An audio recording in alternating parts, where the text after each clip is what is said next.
Good morning. My name is Spidz, and this is my world's review video. Over 4 years ago, in 2003, there was a baby born in a hospital not too far from me. And between the years of 2003 and 2021, this baby decided to play no LOR tournaments. Anyway, welcome to today's agenda. I'm going to be going over these questions. Who is Spidz when it comes to LOR? How did Spidz come up with the lineup? How did the lineup do into the field? We'll go over the first game against Mo, the second game against ThChEm. What can you expect from this YouTube channel in futuro? And to whom will I give thanks for the help for Worlds? The reason I've just put this here is that hopefully I've done the timestamp thing that YouTube lets you do. And you can just skip to whatever you care about. Like, you know, the first 3 bits and the last 2 bits I don't think matter to most people. But to me, I think they're important as part of explaining what happens within the games. And like, while the Worlds thing only happens for like a few hours, like there's so many hours of prep and context for it that I think is also just as important as the actual game itself. You also get these funny images. I added these last minute. I hope they're not too cringe. Who is Spidz? I started playing LOR during the second beta. My partner told me about the game, or the person that would be my partner told me about the game, and I only started playing around like the first patch of Buildwater when they released the Pride Poro. That's really when I actually started playing the game. And the first time I hit Masters was about Cosmic Creation. I'm not like all these other cool gamers that hit Masters during beta and has hit Masters every season. That being said, I never played in a tournament until January this year when Annie and Moore invited me to the Oceanic Invitational. And I got second in that, which was around January. Since then, I got top 32 in A Curious Journey, which was in about May, and I 9-0'd and top 8 in Forces from Beyond in August, which is when I think most people learnt that my name existed. I've also played in the last 2 Aegis seasons, so both of the times in the OCE team. In season 1, we top 8 and then lost to Chip, who ended up winning the tournament. And currently in season 2, we're playoffs qualified with a 9-1 record. And you can see the VODs of these games in my other YouTube videos. And the final comment I want to make about myself is that in my head, I still consider myself a casual player despite tournament success and play.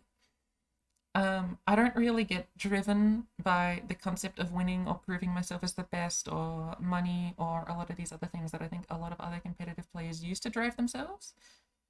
Fundamentally, the reason why I started this game is because it looked fun, and the decks that I pick are typically because I find them enjoyable and not because they're like the highest win rate decks. If you're familiar with like the Spike, Johnny, I always call the last guy Samuel, I don't remember his name, but Spike, Johnny, and the other one, Timmy. I don't consider myself a Spike, at the very least. But I do at least enjoy playing in tournaments because I think it's a fun experience to play the game at a high level of strategy, but the point of it is fun. And I think this is important for later on when I explain that I haven't really played in many tournaments and I find the high level of it still stressful and an experience I'm not particularly used to. So what decks did I bring? For the Oceanic Invitational, I brought Sivir, Akshan, Scouts, and Draven Rumble. This was around during Ari Kennen meta. During A Curious Journey, I brought Sivir, Akshan, Scouts, and Echo Zillion. This was during the Sundisk meta. During Aegis Season 1, I brought mostly Sivir, Akshan, Echo Zillion, and a third deck that typically fit whatever we were doing for the week. Sometimes this was Sundisk, sometimes this was Scouts. During Forces from Beyond, I ran Sivir, Akshan, Red Gwen, and Pirates. This was during the Kaisar meta. And during Aegis Season 2, so far, I have brought Sivir, Akshan, Red Gwen, and a Vayne deck every week. Now, the main point I'm trying to elucidate here is that Sivir, Akshan is a deck that I keep bringing to things. And so when we're going into deciding on the World Qualifiers lineup, Sivir, Akshan was pretty much a shoo-in. It had a lot of success in history with me, and it seemed to do well into a lot of the things we were expecting, both the SI sort of lineups as well as the maybe mid-range lineups.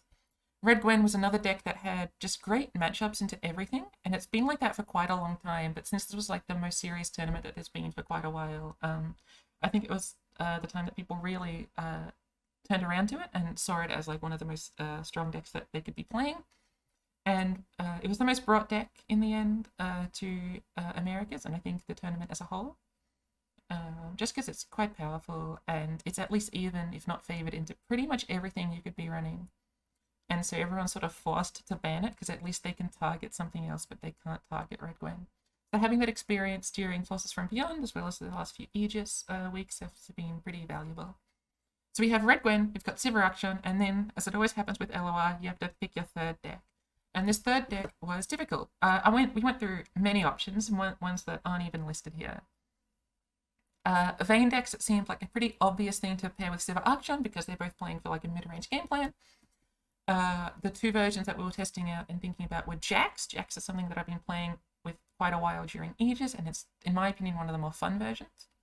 And there's also the PNZ or the Heart version. And there's a version that I really, really liked of this, which was Donut's version, who I scrimmed with quite a bit, and at least talked to quite a bit, which ran, obviously, the Camo Cloaker and the Chempunk Pickpocket. I really liked the way Donut built the deck, and if I was going to be running the Heart version, it would have been the Donut version. But that was just one of the options. Another one was Scouts. We tried this a little bit. Some other ones with like the PNZ SI decks, like Seraphine Victor and Heimer Jace. Echozillion, since I've had a fair bit of play with that in the past, was something we had considered, as well as Monkeys, which I have played in the past. And I want to go over some of the strengths and weaknesses of why we picked and didn't pick these. So if your core is Red Gwen and Sivir Akshan, you want to look at what it's naturally good to and what it's naturally like losing to and trying to play around.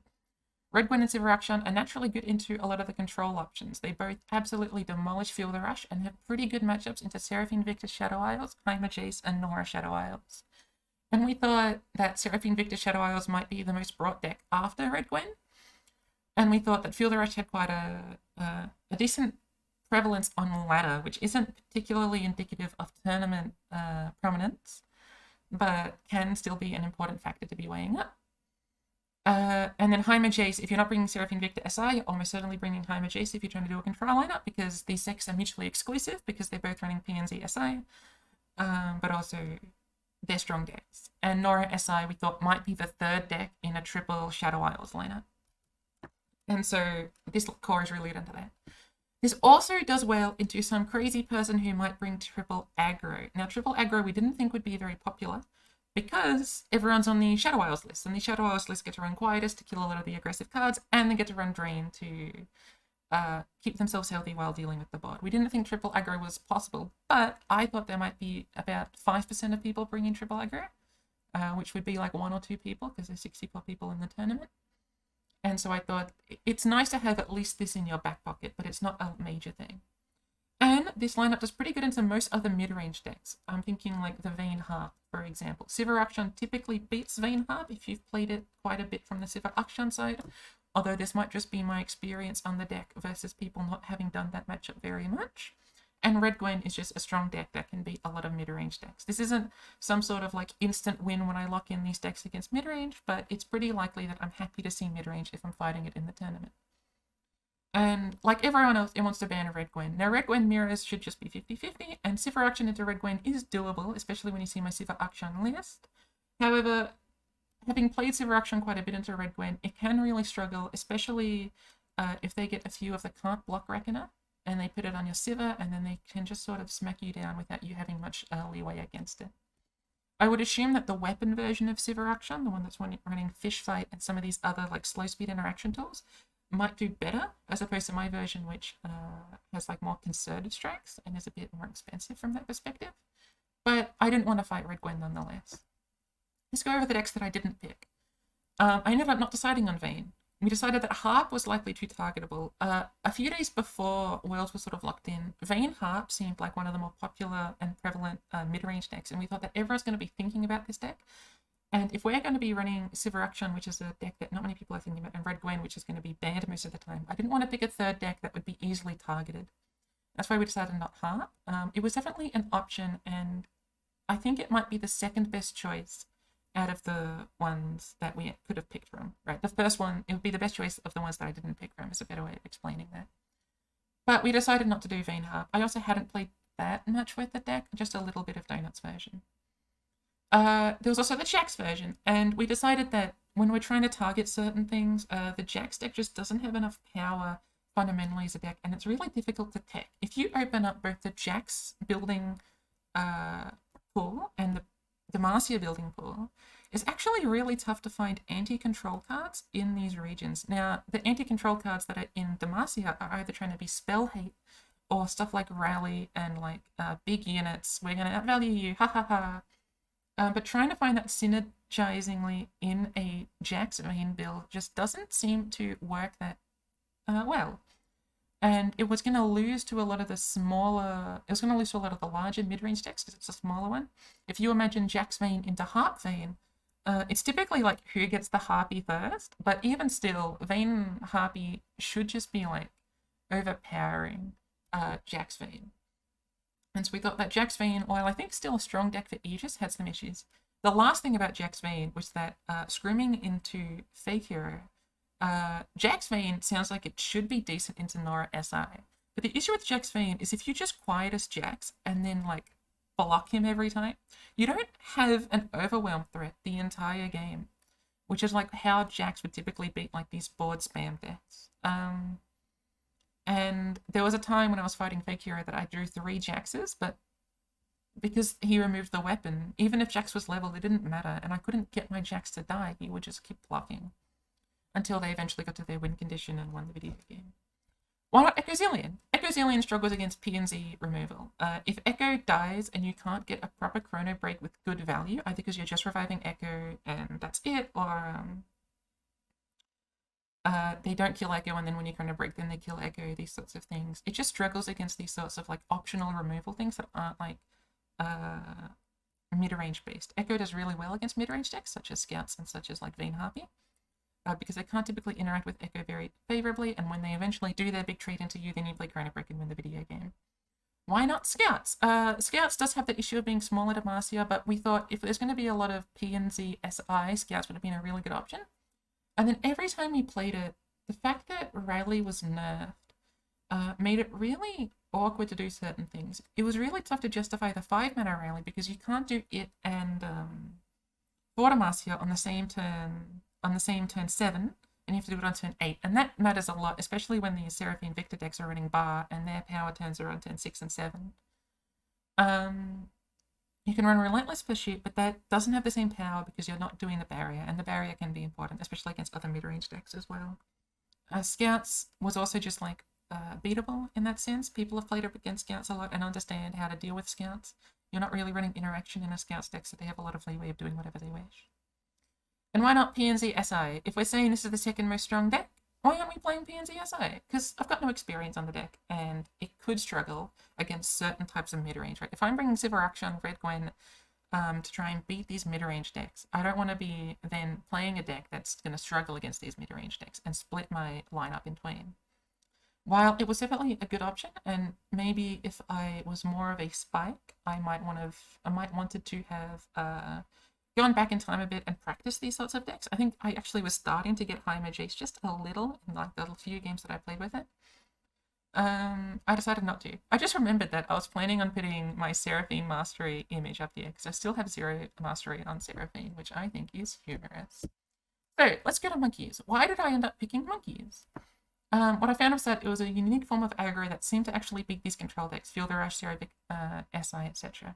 Now, the Cerebic SI one is close, and I think the better you are of a Cerebic SI player, the harder it is for me to win the video game. I know that I think Anima was talking with Keva and thought that like they felt super favored into Monkeys as Seraphine Victor SI. But when I was playing it, I felt that it was at least pretty winnable, and it allowed me to still keep up Seraphine Victor SI and allow me to try and beat it, as well as beating Field Rush and other forms of Shadow Isles control decks. The Sejuani in the deck, the Splash is fairly odd, felt pretty good against mid-range. However, as we'll get into what we were expecting, we didn't think mid-range would be overly prevalent. We thought that maybe Harpy would be in the deck, the Vayne Harp deck would be in there, but we don't think many other mid-range decks would be in there, and we'll see that was actually kind of an oversight. I had prior experience on Monkeys. I used it to get to Masters one season, although that was the Teemo Twisted Fate version. And finally, Annie Moss said it was a good idea. And if he says something's a good idea, I'm just going to follow it like a little sheep. So what did we expect the field to look like? We thought that Red Gwen would be the most popular deck. We thought everyone was going to bring it, everyone was going to ban it. This seemed to be something that everyone came to the conclusion of individually, which I thought was really fun to sort of just like get the feeling as the week went on from patch day into submit lineup day, that everyone was sort of slowly getting that Red Gwen was just going to be the most popular deck, that most people were going to bring it and most people were going to ban it. We thought Seraphine Victor SI would be the second most popular deck. Most would bring it, but it was targetable, especially for us who was going to definitely bring Sivir Akshan. When we were looking at the ladder stats, we saw that Field Rush had a lot of play, despite seeming like a pretty bad deck in general. Now, you can build a lineup around Field Rush and make it a strong card, because you can ban out the decks that you don't want to see.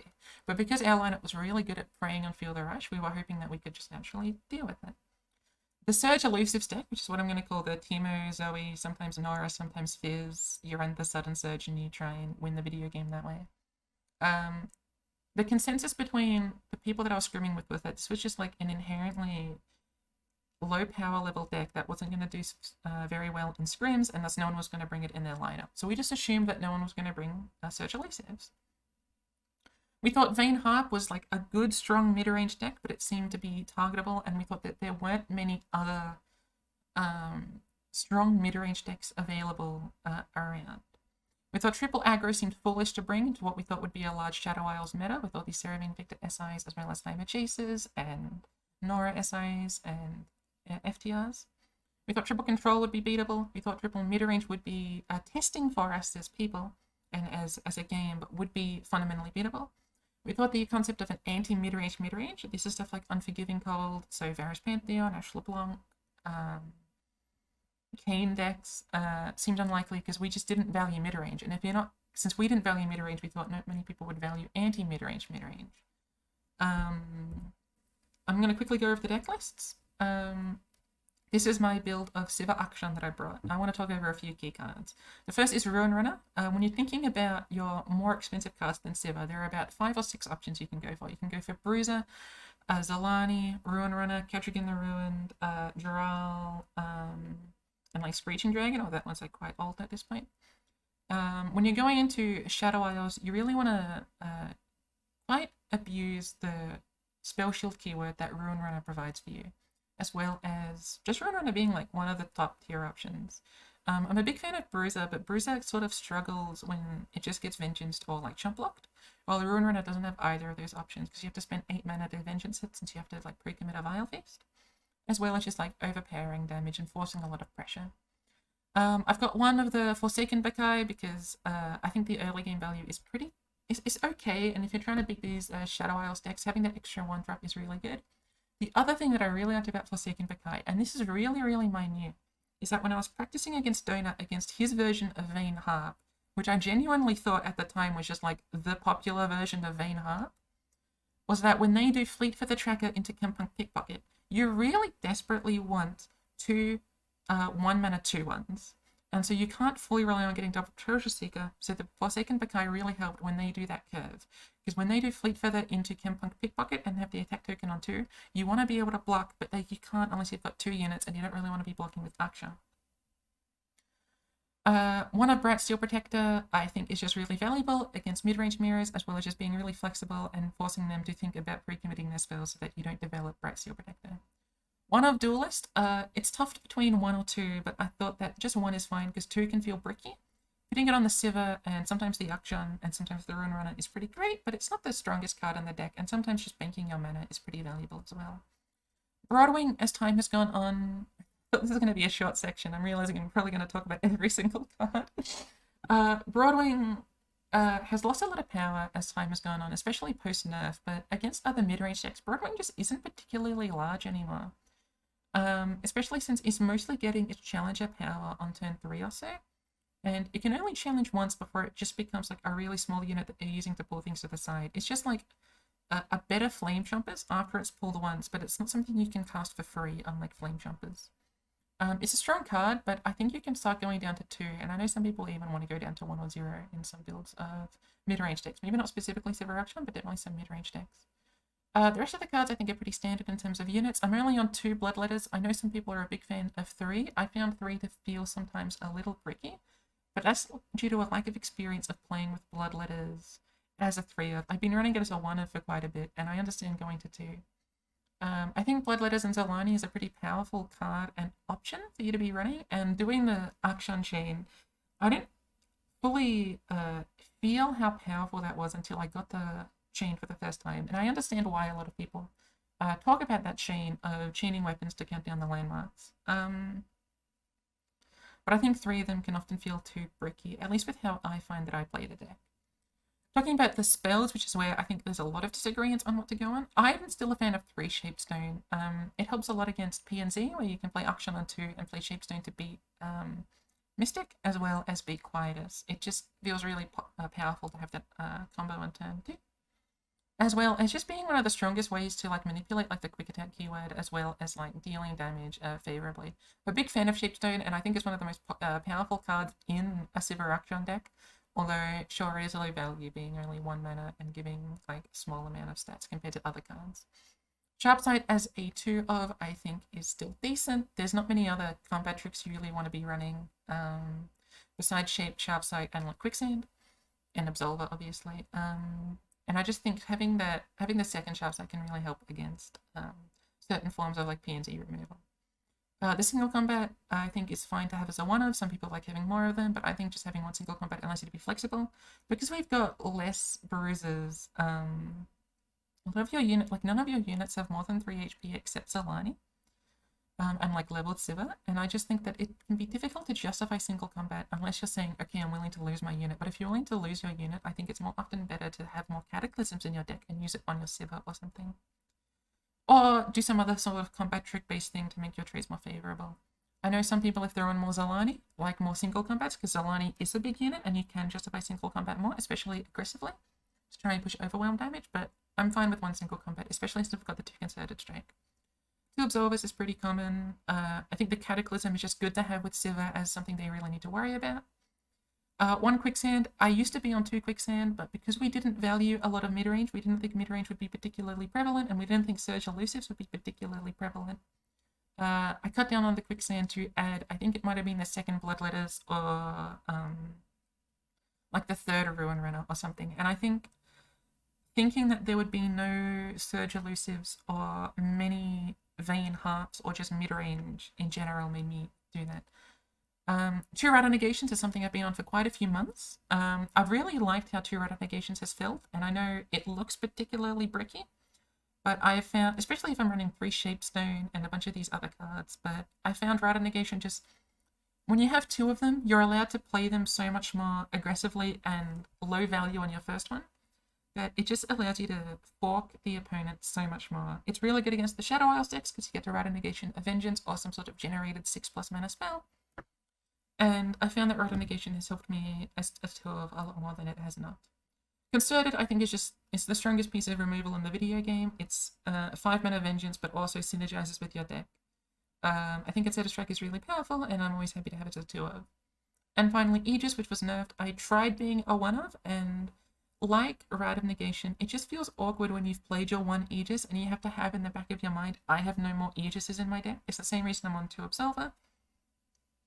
I think keeping up that knowledge in your head that you can always find another Aegis and that there's another Aegis somewhere in your deck is really powerful and allows you to play like a less value Aegis, such as preventing them from attacking or doing like minor bits of damage, so that you can do a second Aegis later on. Or just having that in your deck means so that the opponent can't not play around Rally once you've already played one, especially in an open deck list format like competitive LOR. That was a long time, and I hope I don't talk about all these decks in that much detail. And now I've got Red Gwen. This Red Gwen is not the list that I've been on for quite a while. There's about 3 cards that have changed, but if you exclude the Rearguard and one of the Katarinas and put back in my Elise, and it would have been like a Rune Squire and a Bourgeois Sentinel, this would have been the list that I've been running for quite a while, and you would have seen on the other Aegis videos if you've watched them. Why have we changed the deck a little? So Elise is worse into Quietus, and it's like the only good Quietus target they have in the deck, right? The only other thing they can hit with Quietus is Boisterous Host and a Rune Squire, and these aren't great Quietus targets, but Elise is. And so if we're running 1 Elise, we're just saying here's 2 mana that is like asking to die for 1 mana. And Katarina is not bad to have, especially against these like PNZ SI decks. While they can Mystic Shot Katarina, the threat density that you're able to apply by putting your Katarina in a position where you've got extra mana on the field and they've got small amounts of mana in hand, forcing them to do something on the Katarina, allows you to be more aggressive and make these really like high power plays. And I didn't miss the Elise too much, even though it does help in other sorts of decks, especially trying to push fearsome damage through.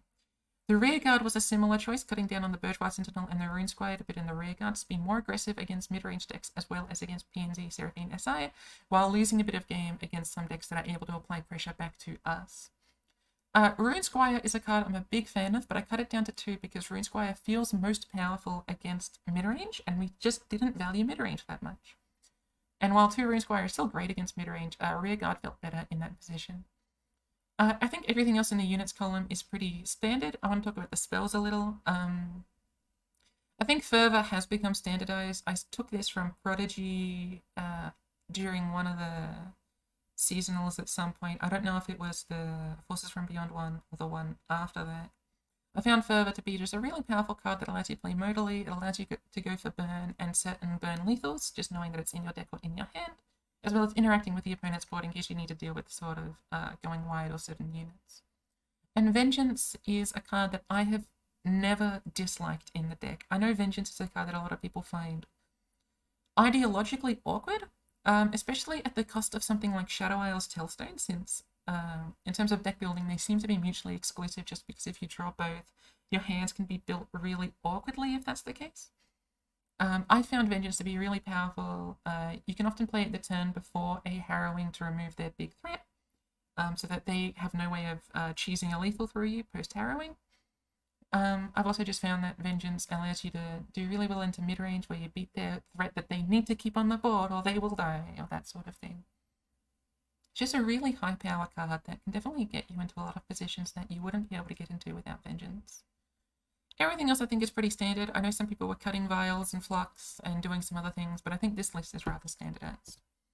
Monkeys. This was a deck that I stole from a Brazilian player. Fake Hero was just like playing ladder, and Annie and I were still trying to decide like on our third deck, and Fake queued into Monkeys and was like, oh, Monkeys.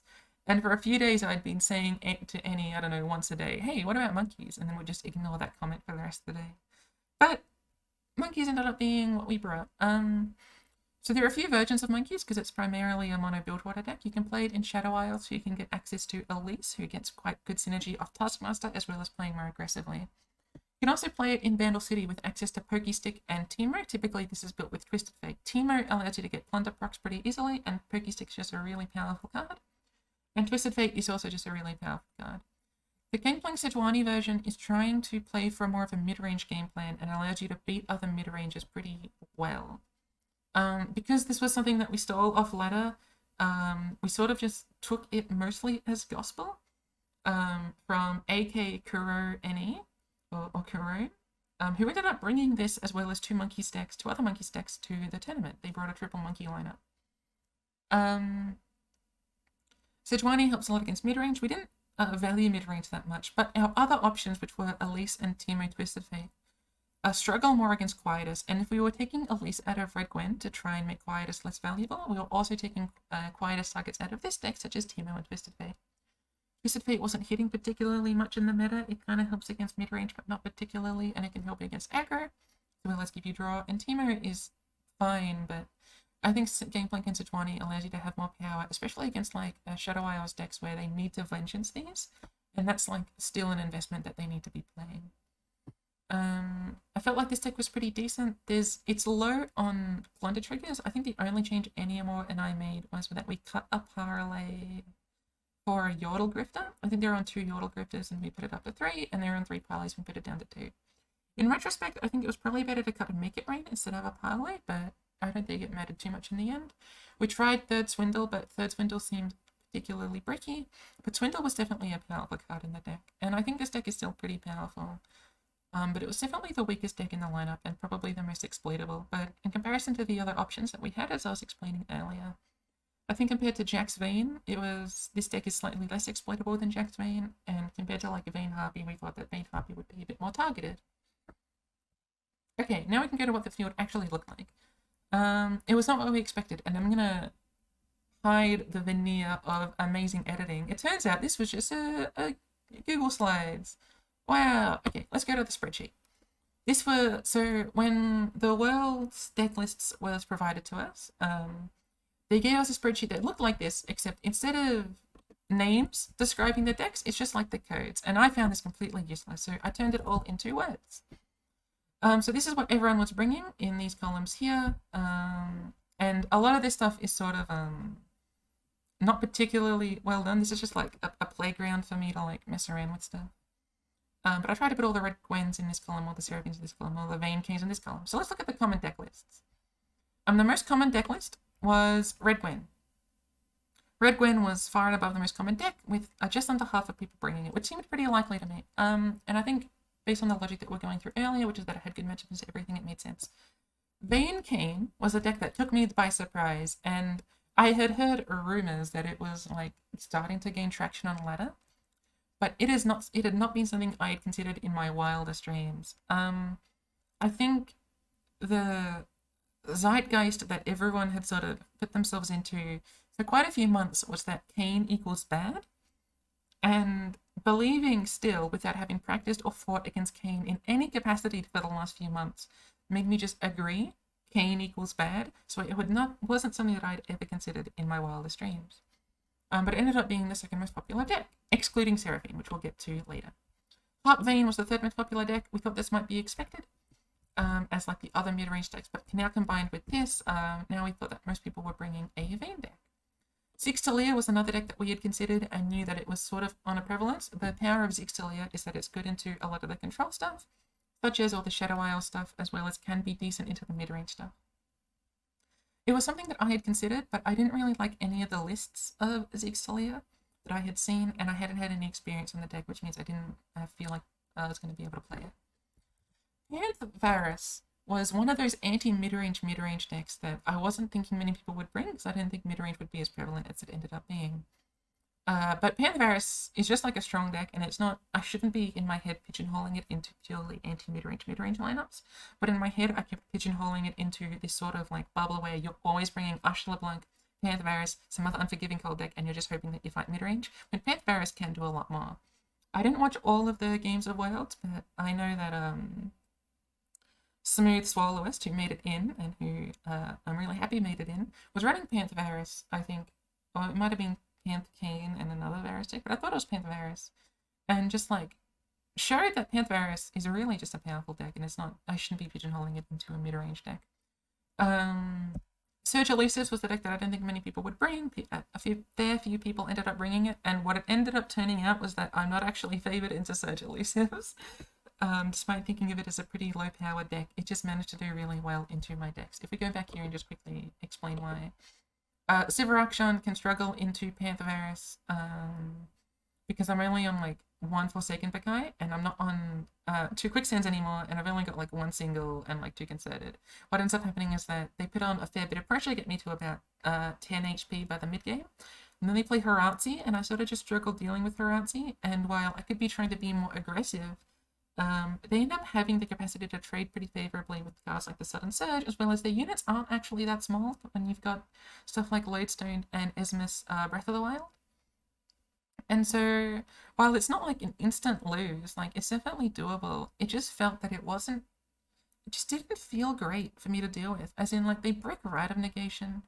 A lot of these cards find difficulty being powerful, like Bright Steel, like Broadwing. Like, you would think Broadwing would be able to challenge a lot until they play Sudden Surge, or until they have like 3/3s, or their units end up being too big. Pale Cascade, for example, and unless you're holding up spells afterwards, it's tough, but if you're holding up spells, you're not developing the board enough to be able to beat a deck like Surge Elusives. If we go to Red Gwen, this is probably favorable for us. We never really scrammed it because we thought everyone was going to ban Red Gwen. And against this deck, you just need to get Sejuani. If you don't get Sejuani, you lose. If you get Sejuani, you win. And you're going to hear me repeat this a lot, to the point where, had I known what the meta would be like, but I was still forced to bring these decks, but could change my tech cards, 3 Sejuani and even probably a Bjerg would have been better, because as it turns out, the entire meta was mid-range. Timelines was a deck that, it was basically just one scrim group that brought Timelines. If we go to the second page, Attempt at No Eyesore, where I make it look a lot more beautiful, and we go to like all the Timelines players, I think these 5, at least these 4, are all Scrim partners, and I think, and they all brought the same lineup. And I know Santa's just a big fan of Timelines. Timelines was something that people were bringing quite a bit, and it just does well into my lineup, and it was something that I wasn't really on my radar. Further Rush I was hoping would be higher. I know in APAC it was higher, and I'm pretty sure in EU it was also higher. Only 9 Feel the Rush sucked. Originally I was going to write a thing of what to ban in everyone and what to keep up in everyone. I only went as far as poking out on Feel the Rush, but that was about it. I was hoping there would be more of these, but so be it. Leona decks, or Lesbians, although some of them were with Demacia, and some were with Aphelios instead of Diana, which I think is a really good change of. Was another deck that a few people brought. Sivir Kai'Sa took me by surprise. Now, Sivir Kai'Sa is basically just this one Scrim group as well as 2 other people, Anita and Rowan. It was a deck that wasn't on my radar. I don't think anyone was talking about it, and then just like a bunch of people brought it. Now, it's attempting to be akin to that of Sivir Akshan, where you're playing for this sort of Shurima Demacia mid-range game plan. Fighting Sivir Kai'Sa felt really favorable for me with Sivir Akshan. What I found was that Sivir Kai'Sa was running no pieces of spell. And I should have prepared the deck list in advance. I'm not going to go and get the deck list now, but the way that the Sivir Kai'Sas were all built ran no pieces of interaction that were HP increases. They brought 2 riposts, but that was about it. They would be running cards like Heedless and strike spells like a single, or like a single concerted, or like one single, one concerted, and like a few cataclysms. But what it ended up being is that they put Duelist on the Sivir and they kill my Sivir, or they kill one of my units, and then I kill their Sivir, and then I just control the board the entire game by having like big units, and I can just constantly threaten Shapestone, and they don't run any ways of dealing with Shapestone except Riposte, which is 4 mana. Whenever I did the Scrim, it just felt extremely favorable for me to be fighting Sivir Kai'Sa, and it was something that I felt pretty happy fighting against conceptually. There was 6 like Ravenbloom decks, 6 Chase Heimers, and then these other decks that most people were running. Go to the Seraphine column. There were a lot of Seraphines, obviously. There were 26 Seraphines. By the way, if these look different to numbers that you might see elsewhere, it's because I've cut myself out. So this should be 24 if you include me. If you include me as a Sivir Akshan player, this would be increased, and Monkeys would be increased as well. In the Seraphine column, there were a few Banner City Seraphines. There were 2. I split this into 2 different versions of SI. Regular was ones that weren't running Glorious Evolution or Piercing Darkness, and Keva versions, as I decided to call them, were what like the Mastering Runeterra team had largely decided on, as well as a few others that had maybe also come to their own conclusions with similar ideas about running Glorious Evolution and Piercing Darkness. There are a few Noxus Ezreal ones, a few Targon ones that are playing for like Cat, as well as non-Seraphine Targon versions that are playing for Cat, or just like these typical like PNZ Targon outvalue game plans, as well as like one person that was bringing Ionia Seraphine. If I go to Attempt to Know ISO, what you can see is like sort of vaguely like what people's lineups were. You can see what Red Gwen and typically what it was paired with. You can see the Seraphine lists and what they were typically paired with. I put some of the non-Red Gwen decks in here. Typically the decks that are in here that aren't Red Gwen are just ones that are synergizing with Seraphine. Right, so like these are both bar decks, this is also a bar deck, that sort of thing. You can see what people bring with the Vayne Kayn.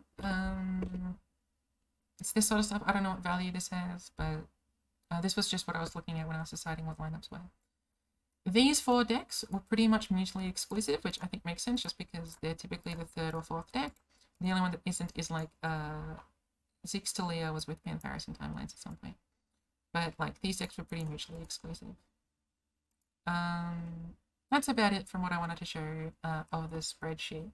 As an overall thing, there was also this column that I wanted to see. That's the last thing I wanted to show. The other lineups that were pretty bad. Pantherus is just impossible for me to deal with. It beats Sivir Akshan, and it probably beats Monkeys, and I just cannot. I cannot, in my wildest dreams, attempt to beat Pantherus. So this was going to be my number 1 ban. So Lesbians is very similar in the fact that Leona and Diana just ends up killing my Sivir Akshan units, and I'm never able to be big enough than them to be able to push like physical damage through or even overwhelm damage through.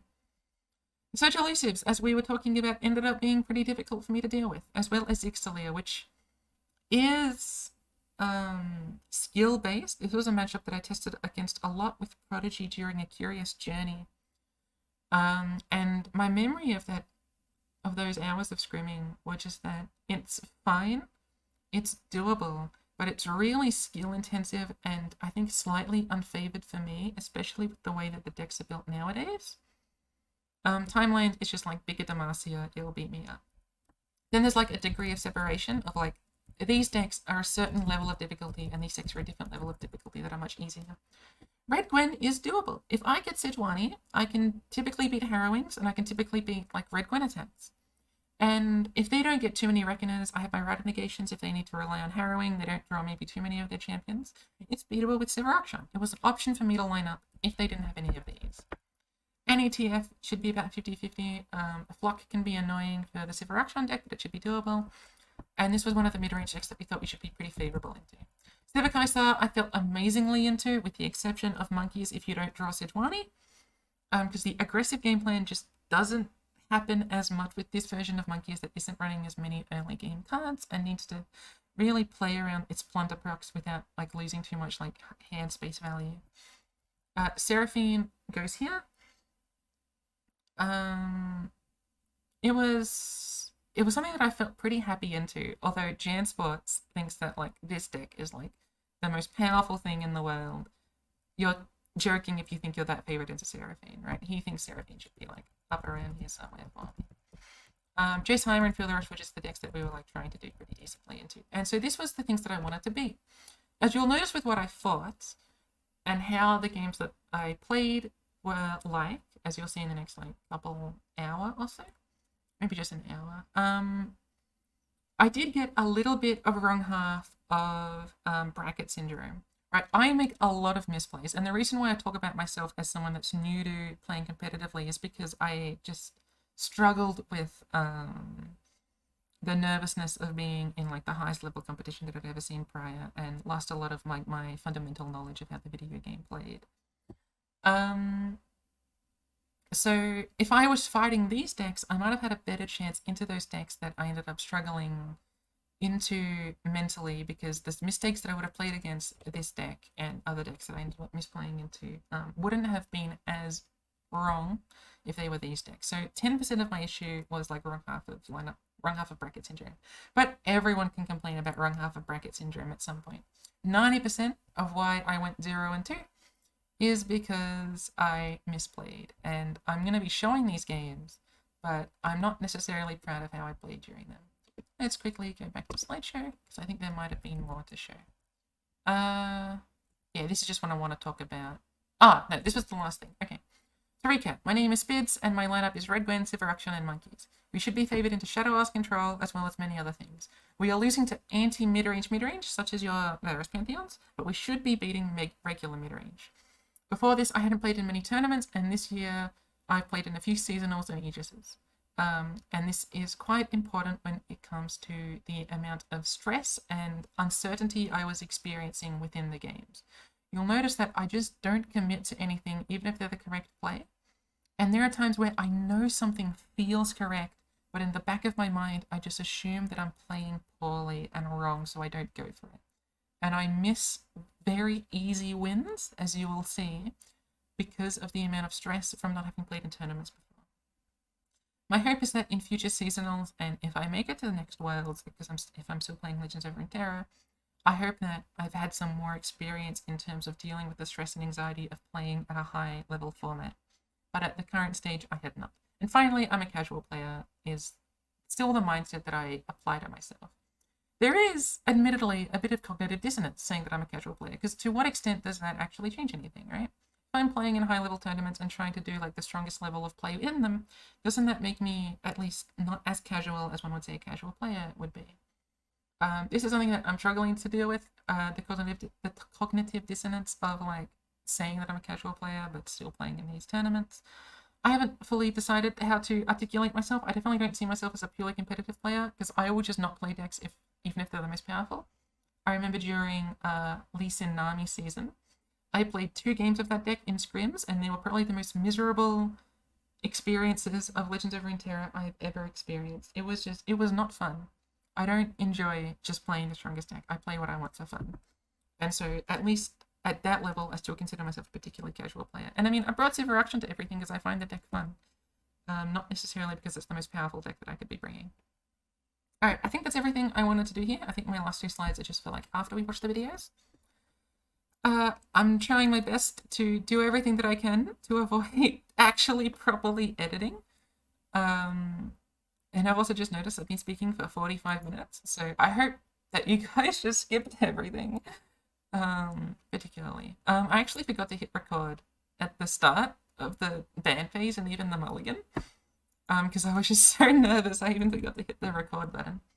And I haven't watched these back. I know that I misplay a lot. I know that I regret a lot of my play, but I actually haven't watched these back yet. So I might be missing some things that I would have been thinking about in the moment. It's been a few days since Worlds.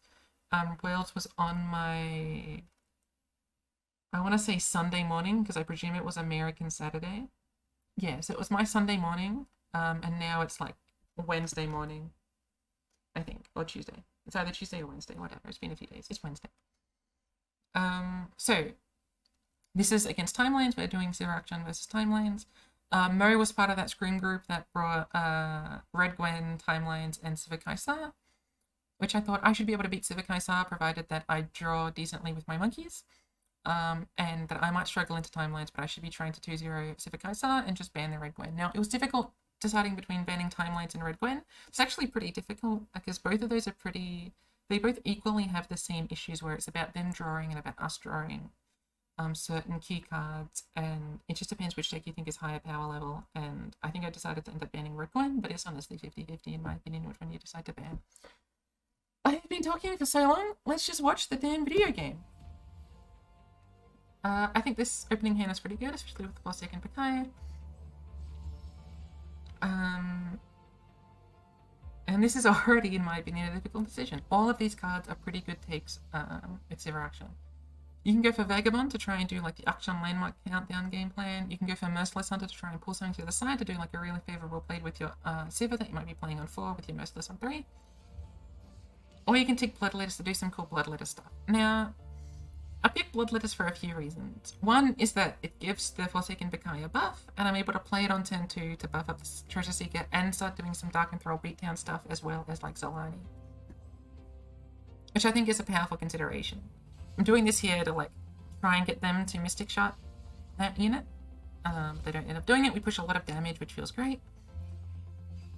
And by not taking the 3/3, we can bank a little bit more mana for future. They play their Timelines. And we're just passing into like Sivir. Now we can open attack. We don't have to play Sivir. We can open attack, which is better into stuff like Combat Cook. But I was thinking that I do just need to apply pressure like quite badly. They play like an absolutely large unit, and if you're familiar with Timelines, this is just what they do. Art of Negation is good for beating their It That's Theirs and they're buried in ice, so it's great to have 2 copies of Rat of Negation, but they play their Combat Cook, and now they are just ginormous, and we will never get a positive trade for the rest of the game at all. That's just how this deck works. That happens to be quite a large Lecturing Yordle.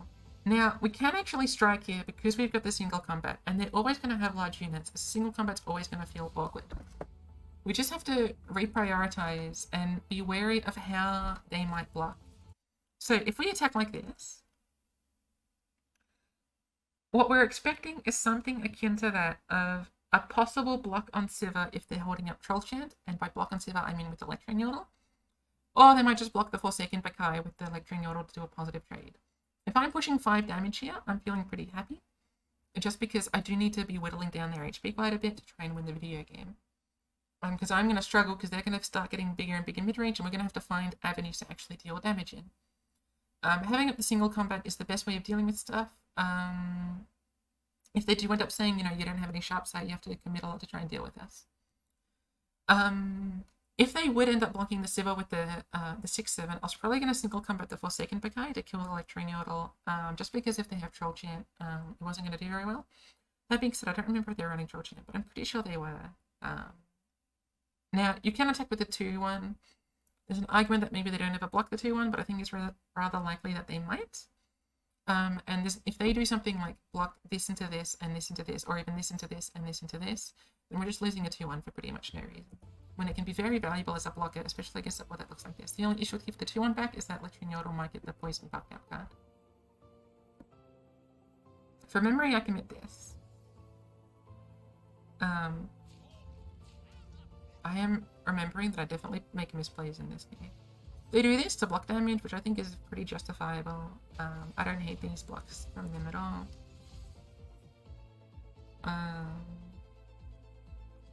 Now, I end up not playing the Bloodletters, thinking that there's a decent chance that I can play the Bloodletters next turn. Now, I don't know at this point if I'm going to go for Solani or go for the Dark Enthrall Beatdown. If I'm going to go for the Dark Enthrall Beatdown, I probably should do it now so that if they open, I'm able to develop stuff or do something else without feeling forced to put this on this at develop speed so that they don't do the Poison Dart on this. But they could have also got the option to do Poison Dart on this. It was honestly probably better to put this thing on this thing so that if they attack, it's a positive trade. This is one of many misplays. Right? At the time, I was thinking maybe I want a Zalani, maybe I want a Dark Enthrall Beatdown. I don't know yet. Let's make a decision next turn when we've seen more of the game. But if I just put this on this, it means that this trade would never be something that they're willing to do, and so they wouldn't do their open attack and get the Poison Dart to ping off one of these while also keeping this unit around.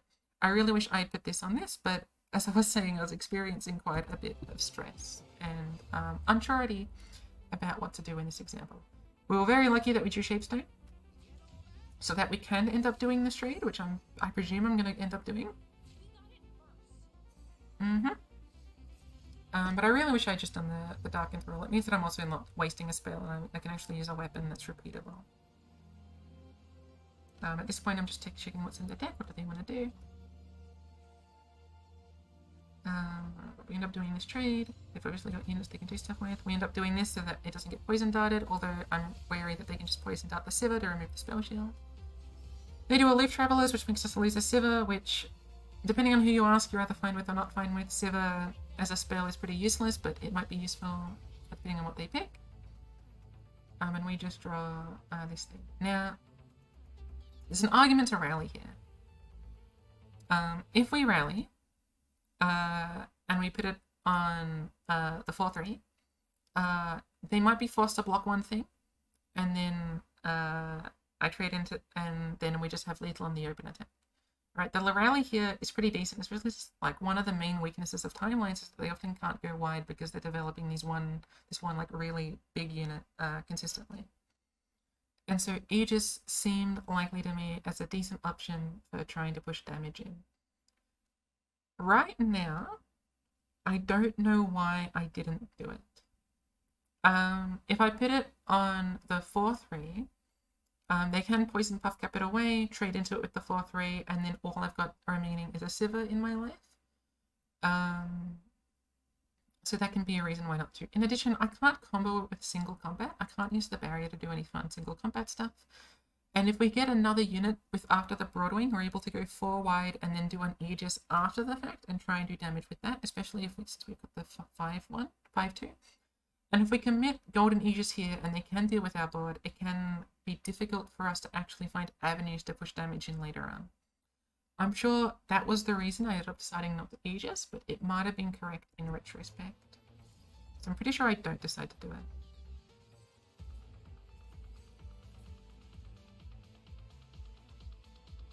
But it's definitely a difficult position. As should most things be, right? This is like the highest level of competitive play. I think you want it to be like a difficult thing. And I think Mo plays this extremely well, and he should be rewarded for how well he played. Both my opponents, who I lose to by the way, I go 0-2. Both of my opponents, I am their only win. And I think that's very funny. They both go 1-2. And I don't think either of them have VODs, so I might send this to them so that they have access to the video game, but I don't know how much they care. They probably don't care much at all, to be honest. I just developed the Broadwing to try and do that play. I remember that they can equip the weapon, and now their unit is too big.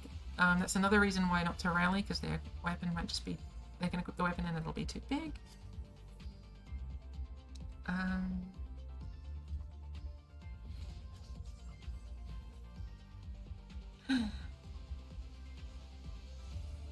I need my mouth to rest. I've been talking so much. We got the sharp sight. I think I developed Waking Sands here just to like threaten any attempt at lethal. They're obviously going to develop a unit, which is maybe a reason not to play Waking Sands, but if they don't have a unit, we're feeling pretty happy. I also want to give barrier on the 0-3 just in case their unit they play is rather small. It allows our other units to attack in or pull it with the 0-3. And look, they play a small unit. We can still threaten single plus rally or sharp sight plus rally.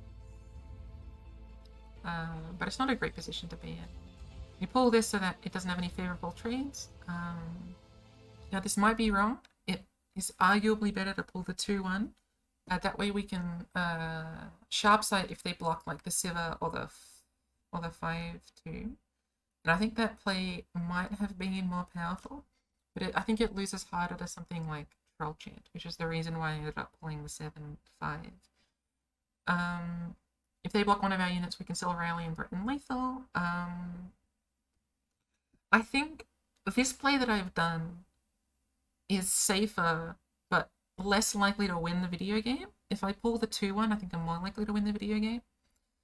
So I think in retrospect, I think I probably should have just pulled the 2-1 and assumed that they didn't have Troll Chant and like threaten points of damage. So in future, I think that the correct play here was definitely pull the 2-1, and I think that's pretty obvious watching this like from an outside perspective.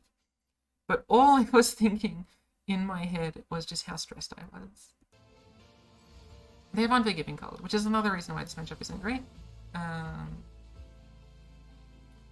I was probably thinking about Unforgiving Cold in the moment as well, which is one reason to pull like this, but I don't think I can beat Unforgiving Cold. Like, great, I can kill the 2-1 here and then rally, but my Waking Sands has died. I'm not pushing damage in, right? Like, Unforgiving Cold just allows them to win the video game anyway, and I think they run it as either a 2 or a 3 of. Like, it's pretty high up in their deck, if that's like what they're trying to do with their deck.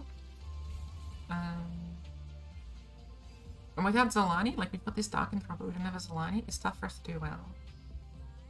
Now we've got this Ruin Runner, and we can rally here to deal with stuff about Vi. Now there's a lot to be thinking about, because we've got a few options here. We can do Rally plus Ruin Runner to try and push damage in, go around them, be a bit, like, threatening. We've also got the option of playing single combat to try and kill the Vi and try and like get damage through irregularly. I end up deciding to go for the rally. They pull the 4-3, which I think makes a lot of sense. They just want to keep their Vi around and prevent damage from going through. Now I've got two options here. We can single the Dark Enthrall into the 7-3 to kill one of their units and prevent like no value being taken from this Dark Enthrall. We can also single the Sivir into the Vi to try and kill the Vi, still keep our wide board, and try and threaten quite a bit.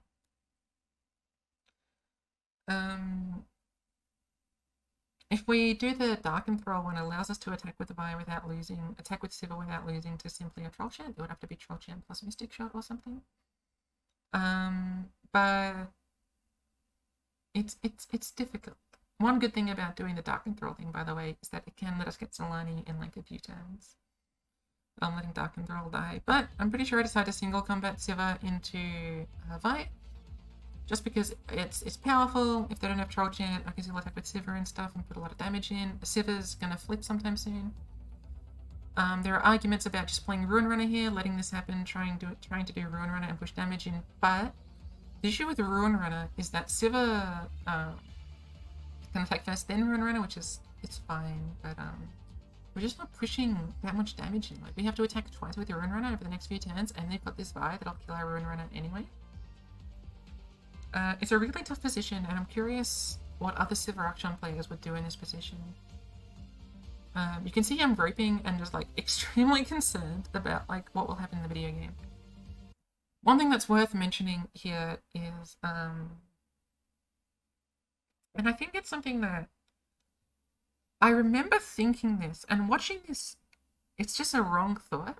But if Sivir needs 6 more to go, my thinking was that I might need to equip the weapon onto the Sivir, but Sivir's going to start flipping because of this trade anyway, so my brain is a little bit kaput, but that's okay. I ended up going for this play, which seemed to be the strongest one that I had access to, but it wasn't a play I was particularly fascinated about. And then they play the second Unforgiving Cold, and I go to a river, and I start just bawling my eyes out. But, you know, I sorrowfully deal with this nonsense. At this point, the video game looks largely deceased.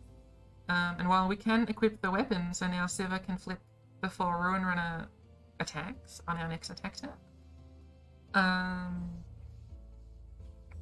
His position just doesn't look very good. And I mean, this isn't a particularly favourable matchup. We lost our rally there, by the way. I just didn't feel great. Now, we do have Cataclysm. Cataclysm can help us here. Like, we're drawing pretty good cards that are pretty high value for this matchup. But this shows that Cataclysm doesn't accomplish very much for us. And then they played that stairs. Now, had we opened Cataclysm, Sivir wouldn't die to the that stairs, right? Because if we had opened Cataclysm, Sivir would have had 4 HP. And that means we could have also attacked with Sivir with our regular attack, and she would have had 7 strength and being able to trade into this, what ended up being a 7/7, although that's not something we can necessarily play around too much. So maybe open Cataclysming there was better to beat it that stairs. However, in my mind, I was thinking that Cataclysm might be really important as a combo tool for allowing, like, Ruin Runner to push extra damage through, or if I get an Absolver trying to push damage through there. But okay, we didn't Cataclysm. It might have been correct, it might not have been correct. We're now sitting here with a Rite of Negation, and we have to think, is it worth Rite of Negationing now? Or are we supposed to Rite of Negation something else that might be more important, like a Buried in Ice or a second if that stays? So this Buried in Ice looks this Rite of Negation looks really, really obvious because it allows us to attack with Sivir and stuff. They've got a 7/7. And if we Rite of Negation, they can just choose not to play around Shapestone, especially since they've got a bunch of cards in hand. Like, they can probably lose their unit if I did have Shapestone. Or they'll just trade into the 6/3 or something. And if we don't Rite of Negation, it does give us access to Dark Enthrall and Zalani, which is definitely something to be thinking about. That Dark Enthrall and Zalani is something that we do actively want access to. Because Zalani is one of, like, the biggest units that we can actually get around. Especially for trading into this board that definitely needs, like, Zalani-sized units to be able to do damage to it.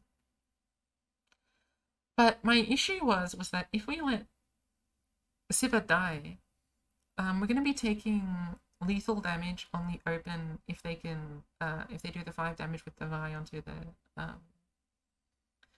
the Ruin Runner, and they've got like 14 damage based off units, and they can probably just develop something and guarantee a lethal anyway. I know I take a long time to make this decision, but I'm pretty sure I ended up deciding to Rite of Negation. This was really difficult, and I definitely played misplays during this game quite a bit. But this is just sort of what happens. In my head, I was definitely extremely concerned and not a particularly confident player when it comes to the video game. I often take my time and think through my plays. But I often have a lot of instinct when it comes to the game as well. But when it came to Worlds, all of my instinct just went out of my system. There were so many plays that I thought, is this what I was instinctively doing? Is this what I instinctively do? And I just couldn't figure out what my instinct was with a lot of the game, which made me struggle quite a bit. We're not, by the way, we're not instantly dead if we let this happen. We can put the weapon back on the Dark Enthrall and then, like, kill Vi.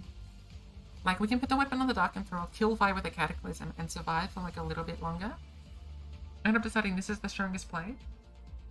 But they've got a 7/7, and I can't really trade. I've got 2 options. I can put the Ruin Runner first to give quick attack to Sivir, and that way it will trade positively into anything they block with. Or if they just don't block, I lose, but whatever. But if I put Sivir first, They can block with the Ruin Runner anyway with the 7/7. But at least I'm pushing damage through. Guaranteedly. Or I could just pass and block. And I ended up deciding to pass and block. Could I have attacked with just Sivir to threaten Shapestone? Probably. And I probably needed to do that to attempt to win. That was probably a necessary evil just to attack with Sivir to threaten the Shapestone. Because they can't, if they block with the 7/7, they can't block with the 7/7 because the Shapestone, and they just block with something else and they lose. With how anxious I looked, they might have just blocked with the 7/7 anyway and said you don't have Shapestone, you wouldn't look this anxious if you had Shapestone, right? And if I had Shapestone, I could also just attack with the 6/3, right? So I think the argument should be that I attack with both and threaten Shapestone or threaten damage or something. And I think maybe I would have done that had this not been Worlds, and I may not have been as stressed. And my hope is that watching this, you take two main takeaways. Maybe I should have put this in the slideshow. There's two main takeaways. One, hopefully with my analysis of how to play these decks, especially how not to play them, considering I lost mostly.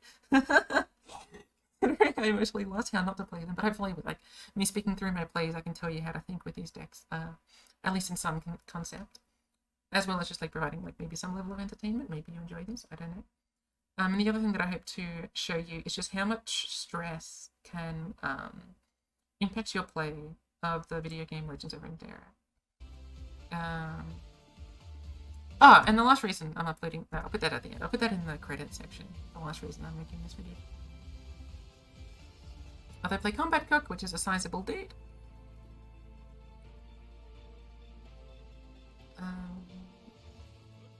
They get the Rake.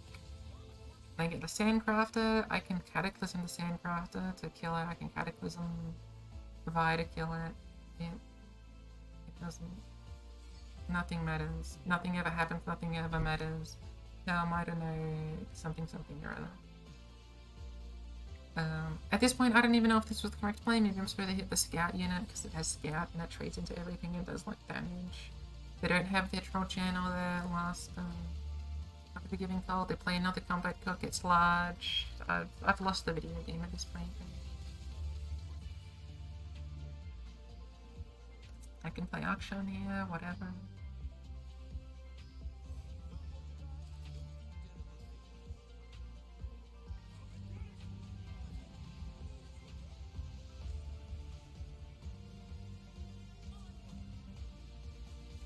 They attack here.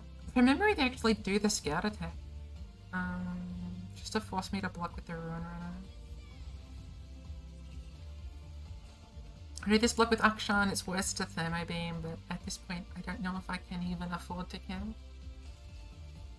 And I do this trade to get my Zolani back, so that I can play Zolani next turn, but at this point I thought I had pretty much lost the game anyway. I mean, I've got no cards in hand, I'm not dealing a lot of damage, I have to block with the Ruin Runner anyway. They draw a card because of the dragon, because it draws a card. But I can like block with this and trade into the dragon, or I can put it on the Akshan to trade into the Combat Cook, but it doesn't matter. None of this really matters.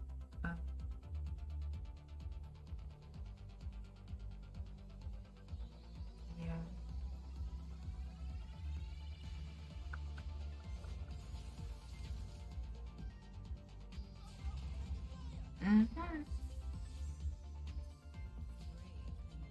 We do this, we keep our Akshan around just in case we draw like Shapestone and we can attack with Akshan. So we run like 2 more copies in the deck. But this wasn't really happening. Had we not done the few misplays that we probably made early on, I don't think we would have won anyway.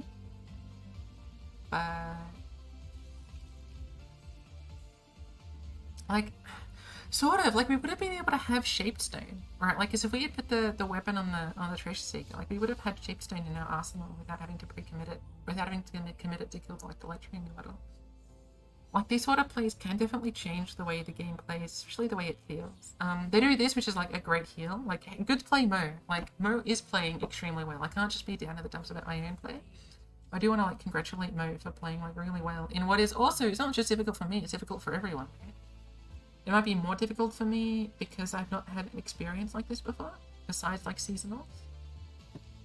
So there's an argument that it is more difficult for me. By the way, this attack is wrong.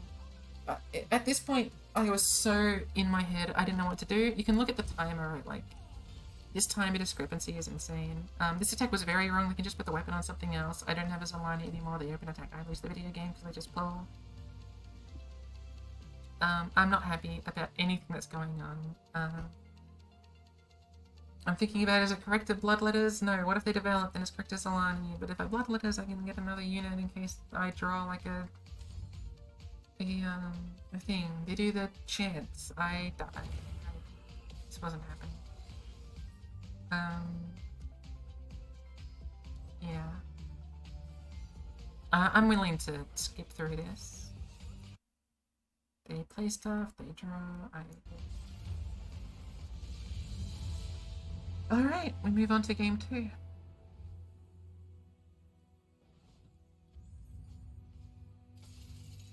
Sivir Akshan versus Sivir Kaisar, which in my opinion is a super favourable matchup because I just don't trust Sivir Akshan, Sivir Kaisar as a real deck.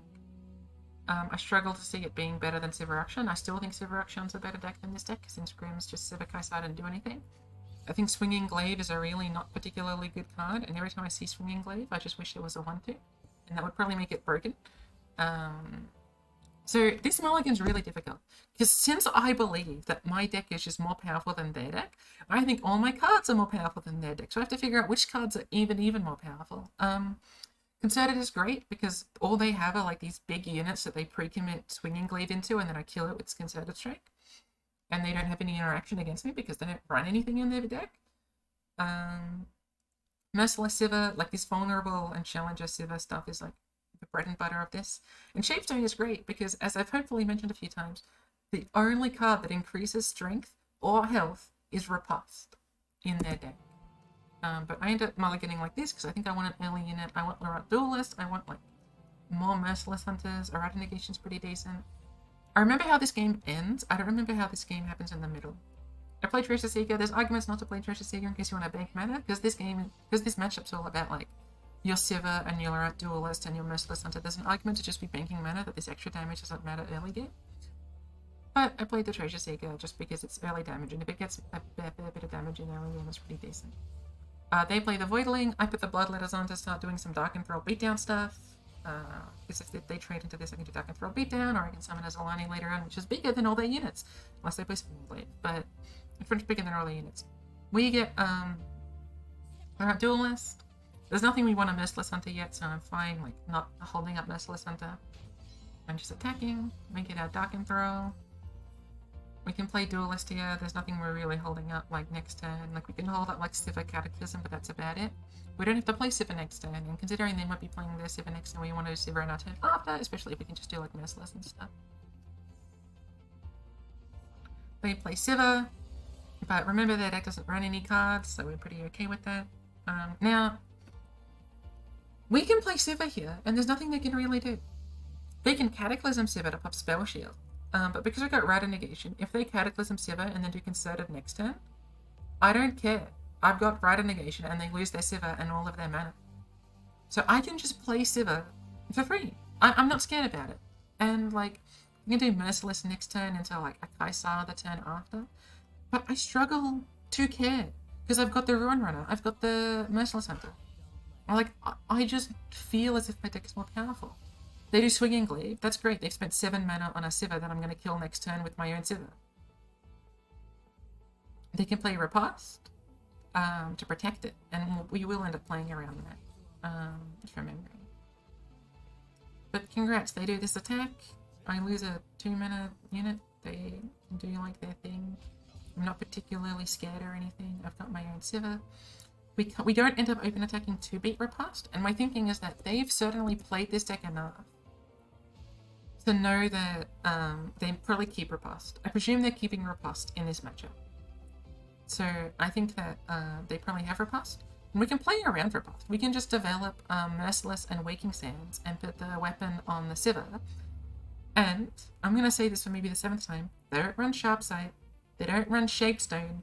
If we do Merciless Waking Sands Weapon, they must riposte. That's 4 mana. They are playing 4 mana this turn.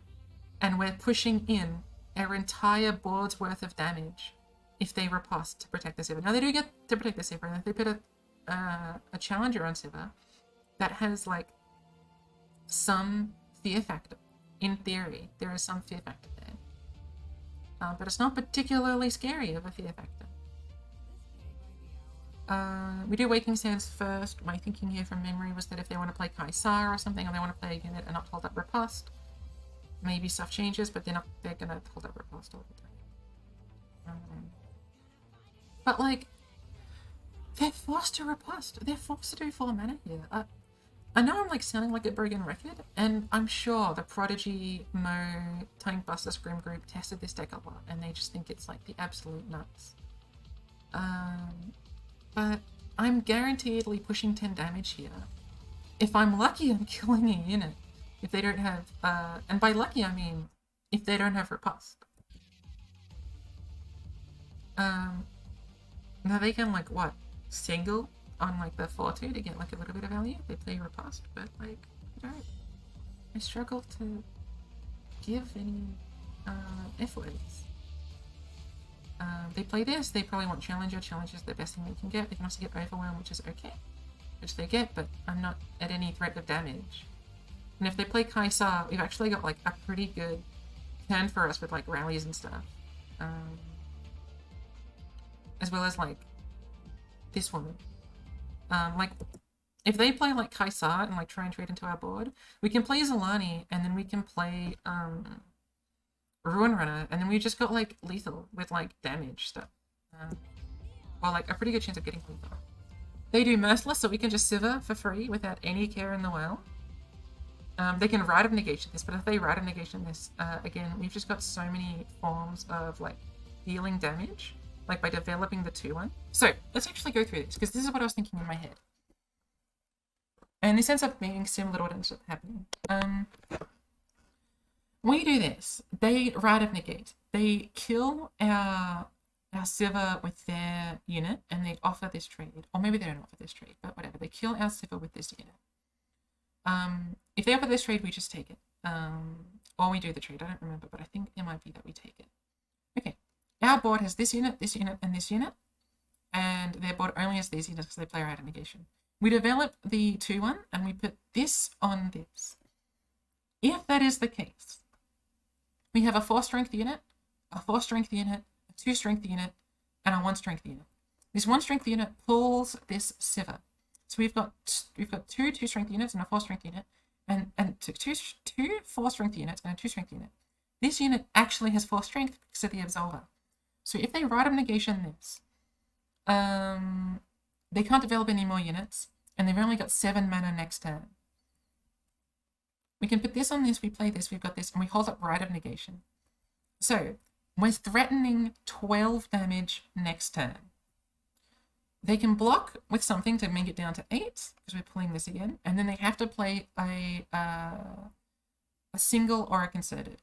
And they only run 1 of each, I think. And I don't even know if they're running singles, but I'm pretty sure they run 1 of each. Because we've got Rite of Negation, we can... Sorry, they have to play both of them, because they're taking 8 damage. No, they have to play one of them. They have to play one of them. They've got enough mana for theoretically doing concerted and single, but that's 2 cards they have to have in hand, and we've got Rite of Negation backup. And from memory, it's... I guess it's not technically guaranteed lethal. They need to have 2 one-offs. They need to have 2 cards in their deck, because that's all they can have. Maybe they could do single rights. It might be their other option. But anyway, they do this trade.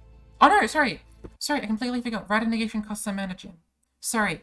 That completely went out of my mind. Their only hand can be single Rite of Negation. The only way they beat this play is single Rite of Negation. That's such a specific hand. Single Rite of Negation.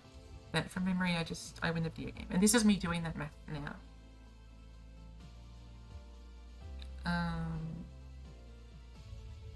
Yeah. I might skip around a bit since I did most of the talking that maybe I should have done during this bit. But I'm working out the math. I let the trade happen. I play the Treasure Seeker, just working all this out. They get Challenger on their unit. We put the Dark Emperor on. The open attack. We pull with the Sivir. They do this. We play our card. I'm trying to work out which one's the better one here. I spent like an absurdly long time figuring out if it matters at all. I think I decided that it doesn't matter at all. But I spent a little bit of time trying to figure out if this matters. But again, I'm pretty sure it doesn't matter. From memory, they're not on any quicksand. And they don't end up having any of their cards and I win. So be it. And that's the end of that game. This play did lose. Are they only on run it right? Okay, you know what? I'm going to take a little bit of a break. Because the amount of times I've said I don't think their deck has something, and then I'm not sure. They might have ended up having. I'm going to quickly check specifically what their deck had. The sheet is called Deck Decks, from memory.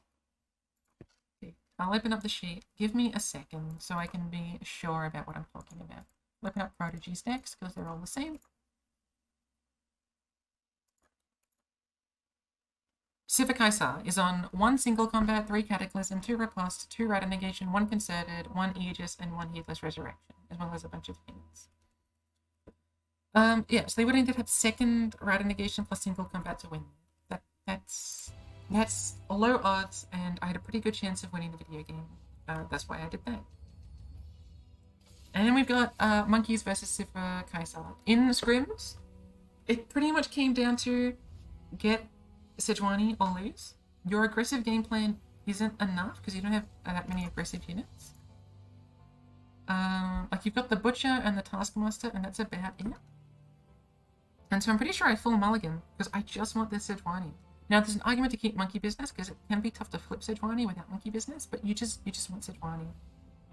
Now we do have an aggressive opener against a deck that often struggles to have early game cards, so I end up going for this aggressive opener of Jagged Butcher plus Jagged Butcher into Tusk Speaker, I think. Although I might do Tusk Speaker the turn after in order to like justify like the Nexus triggers. Because you have to be planning around like when you're going to live with your ThChEm. So I think I do Swindle here. It's close between Swindle or Monkey Business. Monkey Business allows us to get the ping on our defensive turn when the round ends. But I go for Swindle here just to see what's in their hand, and because I thought I might be likely doing Tusk Speaker on their defense turn, and then maybe some of this stuff on my attack turn and the turns afterwards. I've got 3 options here: Aegis, Rite of Negation, and Warden. I make sure I write these down. I'm not taking Warden. Well, it's got Barrier, so it's like a decent blocker. It's just not big enough of a unit to justify like having in my hand. Rite of Negation does a really powerful thing where if we play Powder Pandemonium, we know that they're going to Rite of Negation us because they've got it in hand. But if we Rite of Negation, their Rite of Negation, then for 8 mana we can Powder Pandemonium and get it more likely to be guaranteed because then they have their 2nd Rite of Negation for the be there.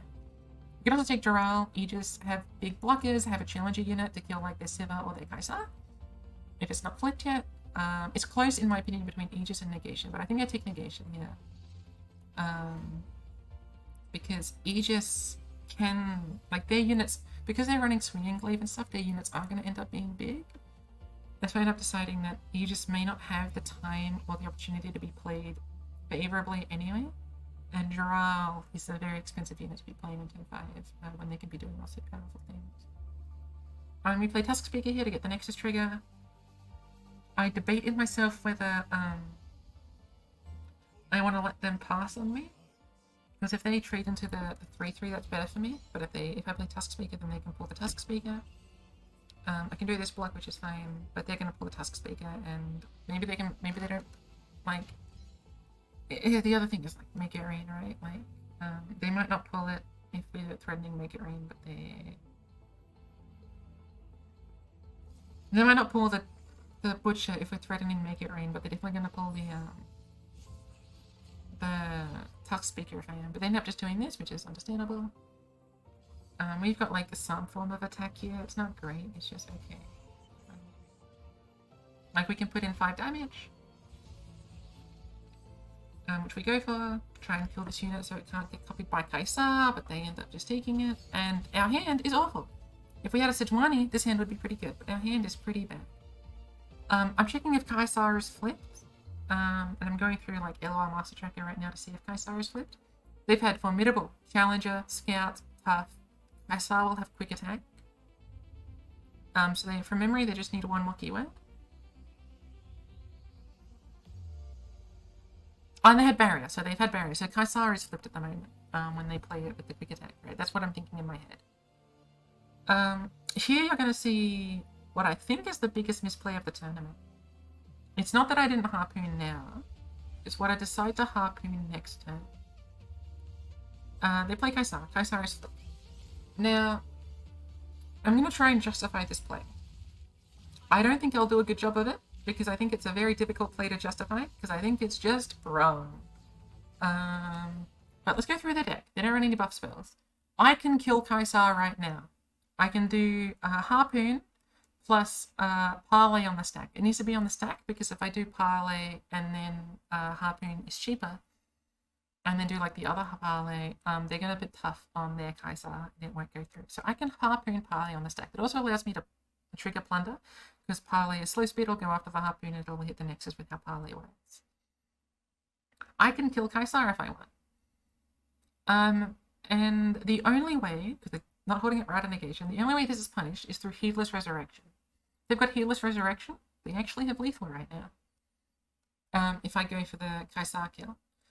My other option is to kill the Green Fang Warden. I can Parlay the Dome to still get the Nexus trigger. I can cheapen the mana cost. I can't play anything else with my turn if I do that. Like, I still don't have enough mana for the guy. But it means that they've only got a Kaisar. Now that Kaisar does clear my board, and I don't have any way of killing Kaisar in the future. Like, my hand, it just needs Sejuani badly.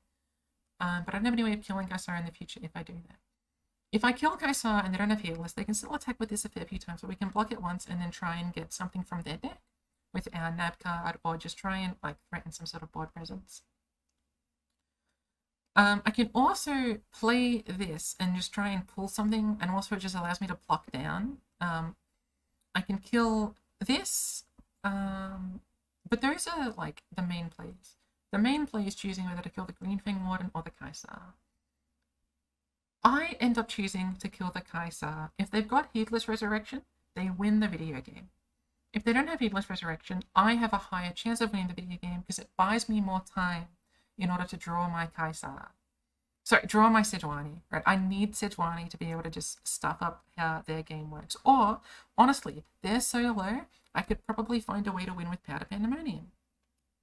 Now, that change in your mind about not stun locking yourself onto Sejuani and thinking that there may be a line for you to just get Powder Pandemonium and burn them out or win the game, because we've got 1, 2, 3 pieces of burn, and Powder Pandemonium plus going wide and dealing physical damage can be a way of winning the game, especially with this Rite of Negation.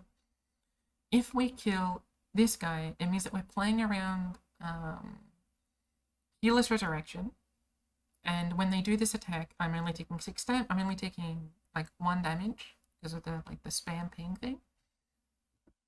And it gives me about 2 to 3 turns, depending on how the draws work out. So they probably win in 2 attack tokens time if I don't get the Powder Pandemonium or Sejuani by then. But if I kill this, I might have more than that, arguably, to win through either Powder Pandemonium or Sejuani. We're thinking here about what is the most likely way to win. Through Powder Pandemonium or Sejuani stuff, and we need time to allow ourselves to draw these cards. If we kill this and they don't have Heedless, in my head at the time I was thinking that would buy me the most time, killing this and hoping that they wouldn't have Heedless Resurrection. With the power of Foresight, I think the time gained by killing either of these units is pretty equal. It's pretty equal. They can do something like a Cataclysm and then attack and put us like quite low. And Cataclysm's a 3-up in their deck, while Heedless is just a 1-up in their deck. So if we killed this unit and then they did Cataclysm, this would probably be on a 2-turn clock. Especially so they'll be able to develop other units. And killing Kaisar doesn't... It's not just Heedless, right? Like, if we kill Kaisar, they can still develop other units next turn, including second Kaisar. And, like, threaten us down quite a bit anyway. in the end, I think the correct play is to kill this. I think it doesn't necessarily buy us more time if they don't have Heedless, but if they do have Heedless, it definitely buys us more time, because Heedless, if we kill this, is just lethal. I am stressed at this point. You heard how long that explanation was. I have to be thinking about what the best play is within the time frame that I'm given. And at the time, I wasn't really thinking about how to Pandemonium as a guaranteed lethal. We'd only procced Plunder twice by this time, which was through the Butcher and through the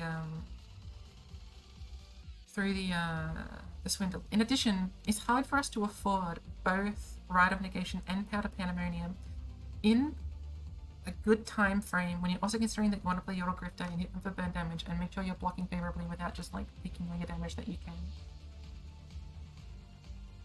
I decide to not play around Heedless Resurrection and kill the Kaisar. At the time, I thought this was the best play. Playing around, trying to get Sejuani in the most time possible, or steal a card that allows me to sort of delay the game enough with Yordle Grifter until I get my Sejuani. This is the play I decide on, remembering that I'm running any buff spells. And it goes through, obviously. They literally can't do anything. They don't run Sharpsight or Shapestone. I get why they're not running Shapestone, by the way, because they don't run any damn landmarks, but still. They play this, because you know they can, and Heedless, we lose the video game. Yep, and that's just sort of how it happens. For some reason they play it again from memory. I don't really get why. Enjoy it. And this is just lethal.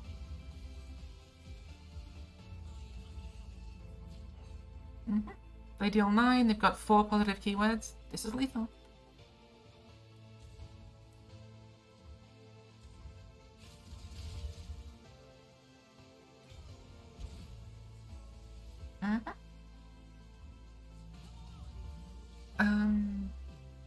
So what can we learn from this? 1 is that stress is hard. 2 is that I shouldn't have stunlocked myself so much to thinking just about Sejuani, and I think if I had thought about Pandemonium, it would have made me realize that there were more outs, and I should have been a bit more careful with thinking about how to delay the game properly. And finally, that like in a position like that one, where your core cards are so necessary, such as your... Even I make a few Boris right now, I need to draw cards, and we had a fair bit of Sejuani level. That when you're thinking all about delaying the game, both options seemed pretty equidistant, at least in that position, and it's something to be wary of. Overall, I'm not happy with how I played. I do think I made a lot of misplays. And as I've said like a million times, like the stress and the anxiety of playing Legends of Runeterra at such a high rank did get to me quite a bit. But I tried my best with what was given to me, including like my capacity as a player. And while there's definitely different plays I could have taken and much more obvious lines, and more available lines, that's just how the cookie crumbled, and it made I had my first loss. We'll now go into game 2, which I'll open up shortly. Yep, okay. This is game 2 against ThChEm. I remember it takes a while for us to start playing. No, okay, he goes online pretty soon thereafter.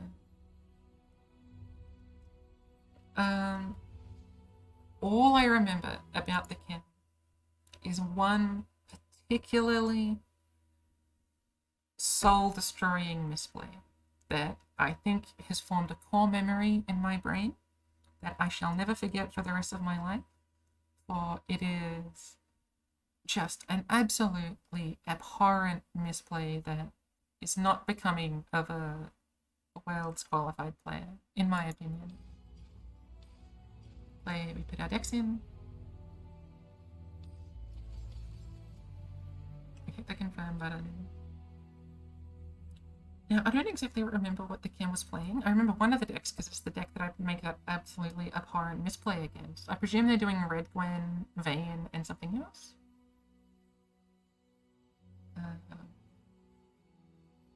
But yeah, I hope my voice hasn't like completely lost itself. Right, okay.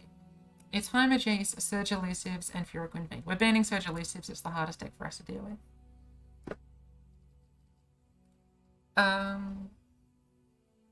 Swish is gone. I hope my voice, again, isn't like too croaky or anything. I've been talking a lot non-stop.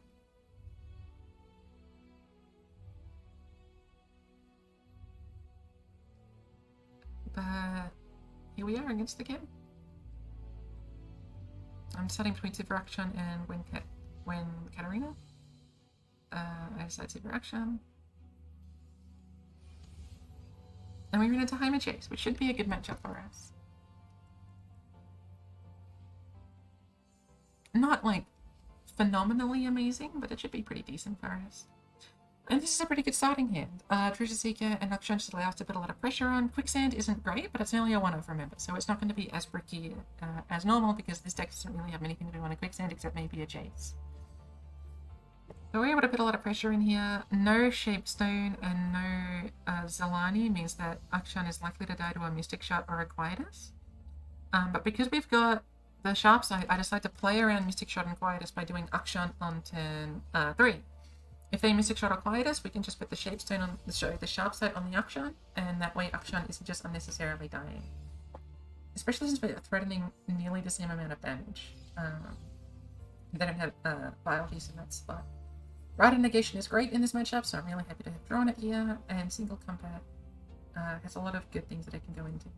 They're on a 4-shift tomorrow, which is a little bit unfortunate, because it's actually one of the few things that can force us to pre-commit our spells when they block. We can play Forsaken Bakai though, and because they don't hold up 6 mana, we're not threatening ourselves into a Shock Blast or anything. So it just allows us to push more damage if they don't have any of the units. We can pick between Aegis, Akshan, or Duelist. Now this is interesting. I'm expecting something like a Shock Blast, or a way for them to kill Akshan. And also Akshan's like spell can be good against something like a Heimerdinger. Not necessarily right now, we actually don't have a way of killing Heimerdinger easily. Like we can commit 2 strike spells if we really want, but that's not great. Aegis is okay, but it's kind of expensive, and we do just want units at the moment because we've only got 2 units on the field. And Duelist doesn't synergize with anything, so I'm pretty sure I take Akshan here. It's just like the best card that was made available to us. They play fine hands here. And I think we just attack with Akshan here because none of our 2-1s are doing any like one of their trades is unfavorable for us, like the 1-1 to the 2-1, or the other one is because the 3-3 into the 2-1. So I'll just take this one. If they block with Axel or the Keva card or whatever you want to call it, that's pretty good for us. But they don't want to give us anything to do with our mana, so they don't block with it, and then we burn our mana if we don't have anything to do with it either. So we get our Akshan. Now, they can't really play Heimerdinger too safely here, because if we've got Concerted Strike, it's like really powerful against their Heimerdinger. Ah, they play Heimer. That's right, I remember now. I'm pretty sure I play Waking Sands into single. We've got nothing else we're doing with our mana. And if they want a Mystic, we've got Sharp Sight. Since we're doing nothing with our mana, this ends up being our best play, especially since they can't make an elusive turret or they can't make very many turrets. They're not going to get any nugget value with their turrets.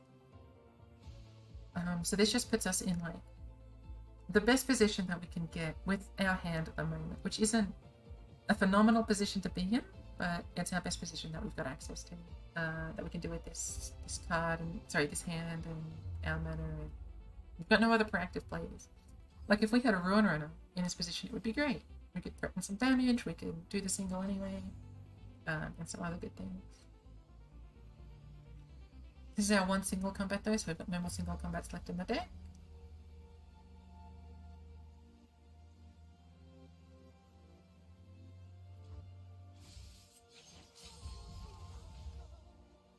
And they do the sad emoji. I knew they emoted in this game, I just forgot when, and it was now.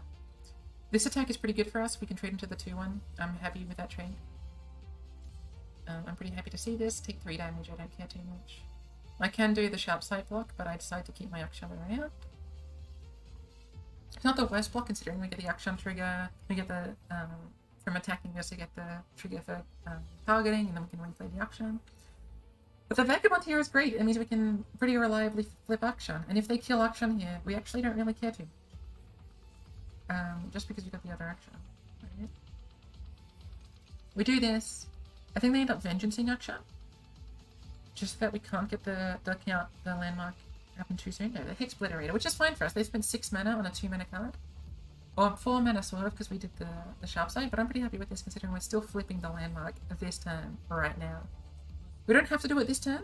You can do it next turn to hold up Rite of Negation, but when they play this, we now have free reign to do whatever we want until we play the Akshan.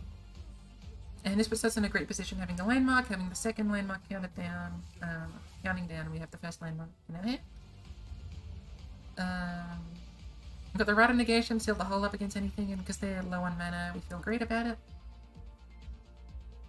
This is an interesting decision. Merciless allows us to do better stuff against like Heimerdinger and Jace, while Ruin Runner allows us to threaten damage, and Sharpsight lets us play around stuff like Shock Blast. We can also skip here to try and find other stuff.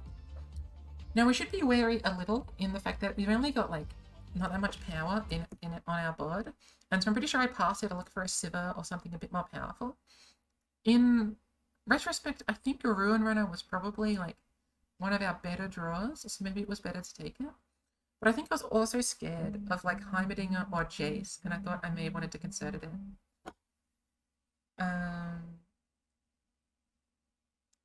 Yeah.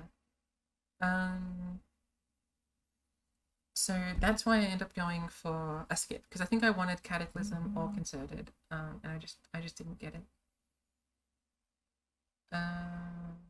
Yeah, you can continue watching.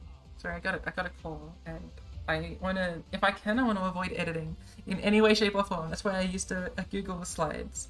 And if I can avoid editing, that would be fantastic. So I'm not going to answer the call.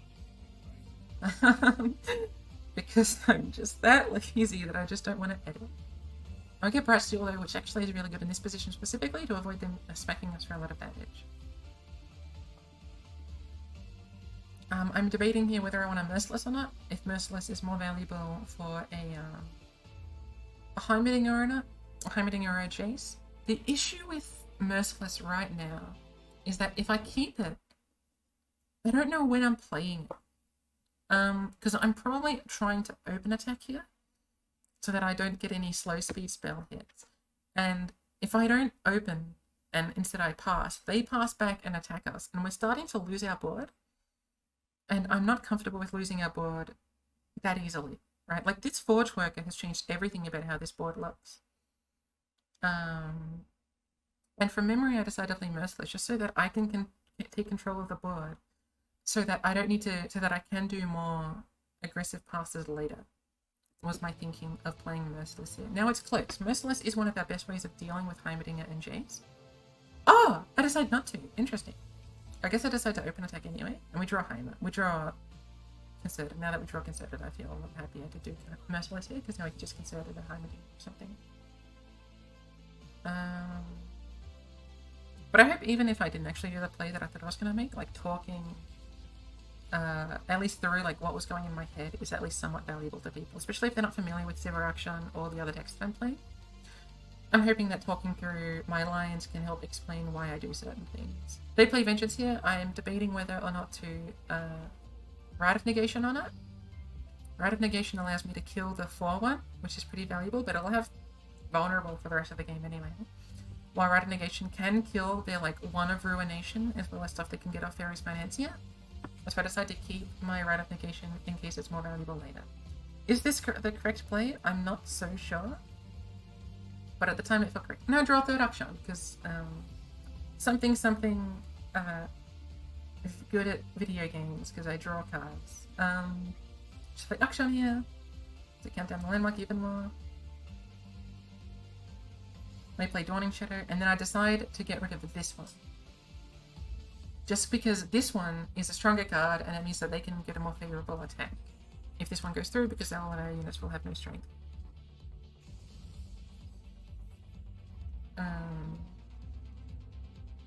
Yeah, I think they attack here, and I think it lets us do like our quicksand. No, we just take this because it's got the vulnerable. We can kill it anyway with when we attack.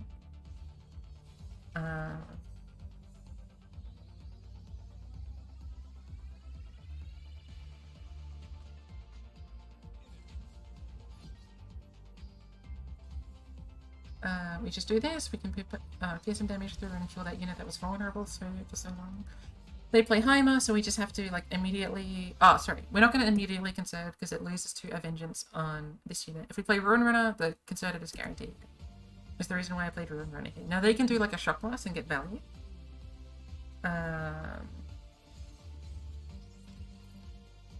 But that's about it.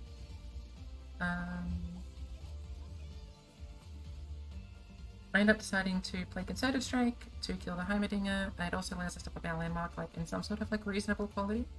There was an argument to not play Akshan. I think it was earlier this time. Maybe it was last time. No, it was earlier. It was last time. Just so that we can guarantee the second landmark to be played. But that's about it. Hi, it's been about a week since I last recorded like the last half of this. I'm not going to bore you with the details. If you want to know, I'll explain them at the end. But if you're just like, you don't care, you just care about the gameplay, you're like ThChEm and you're like Spidz, I could not care less about you as an individual. Please just get to the video games. Then I'll just ignore this for now. But hopefully my analysis isn't as bad now that it's been like a week and a half. Oh wait, like I hope the analysis is still the same level of quality. We play Concerted here to kill the Heimerdinger, and I'm just trying to remember what happens.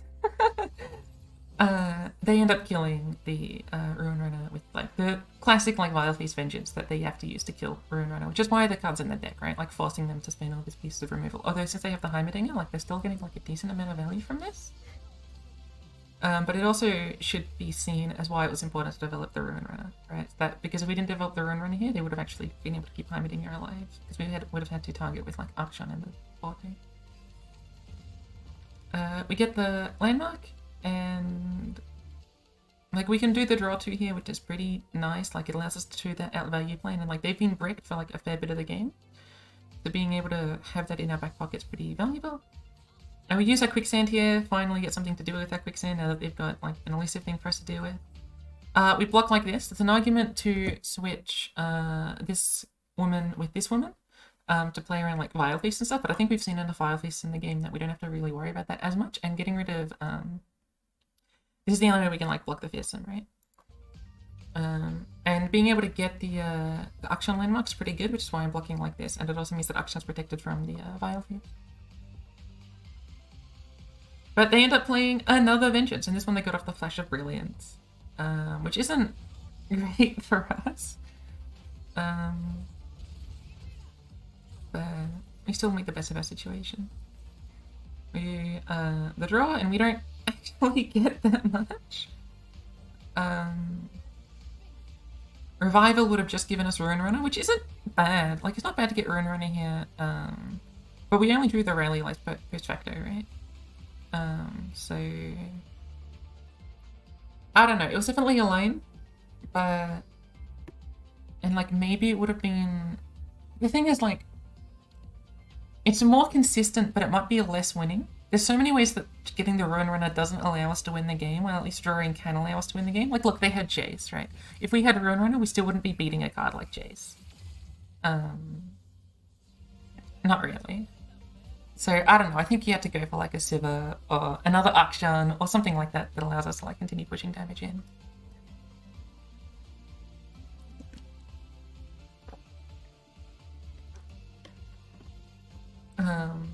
But yeah. I can definitely tell that the quality of my my analysis has definitely gone down now that it's been a week and a half. I don't really know what I'm thinking about in this moment, to be honest. I presume I'm trying to find, like, my outs to win. But, like there are none. Right? Like, I genuinely have no outs to win besides, they play Acceleration Gate, we play Waking Sands, and then, like, hope that we draw Concerted or something like that. Or maybe we're forcing ourselves to play, like, Rite of Negation here, and then we play the 5-2. Playing Rite of Negation here isn't fantastic for us. We play the 5-2, we lose anyway. I don't know. This isn't... It's hard to imagine a world where this position allows us to win a video game. It's something like Sivir, Absolver, Rally, right? Like we protect ourselves from this attack. We draw Sivir, and then on our next turn we draw Rally. We draw Absolver, and then do like an Rally Absolver the turn after that, or something. Maybe we draw Concerted before we draw the Absolver, or something. I don't know. But there's nothing. There's basically nothing. And I mean, we're also dying to like any burn card, and there's the Shock Blast, and that's the end of the video game. I've got a little bit of downtime. Basically, I was trying to get an editing program, which I got, and you will have seen my red text and like my 1 or 2 images that I introduced. They're not particularly high-level edits, but the whole point is that like I'm starting to do these things. It's not that they're perfect to begin with.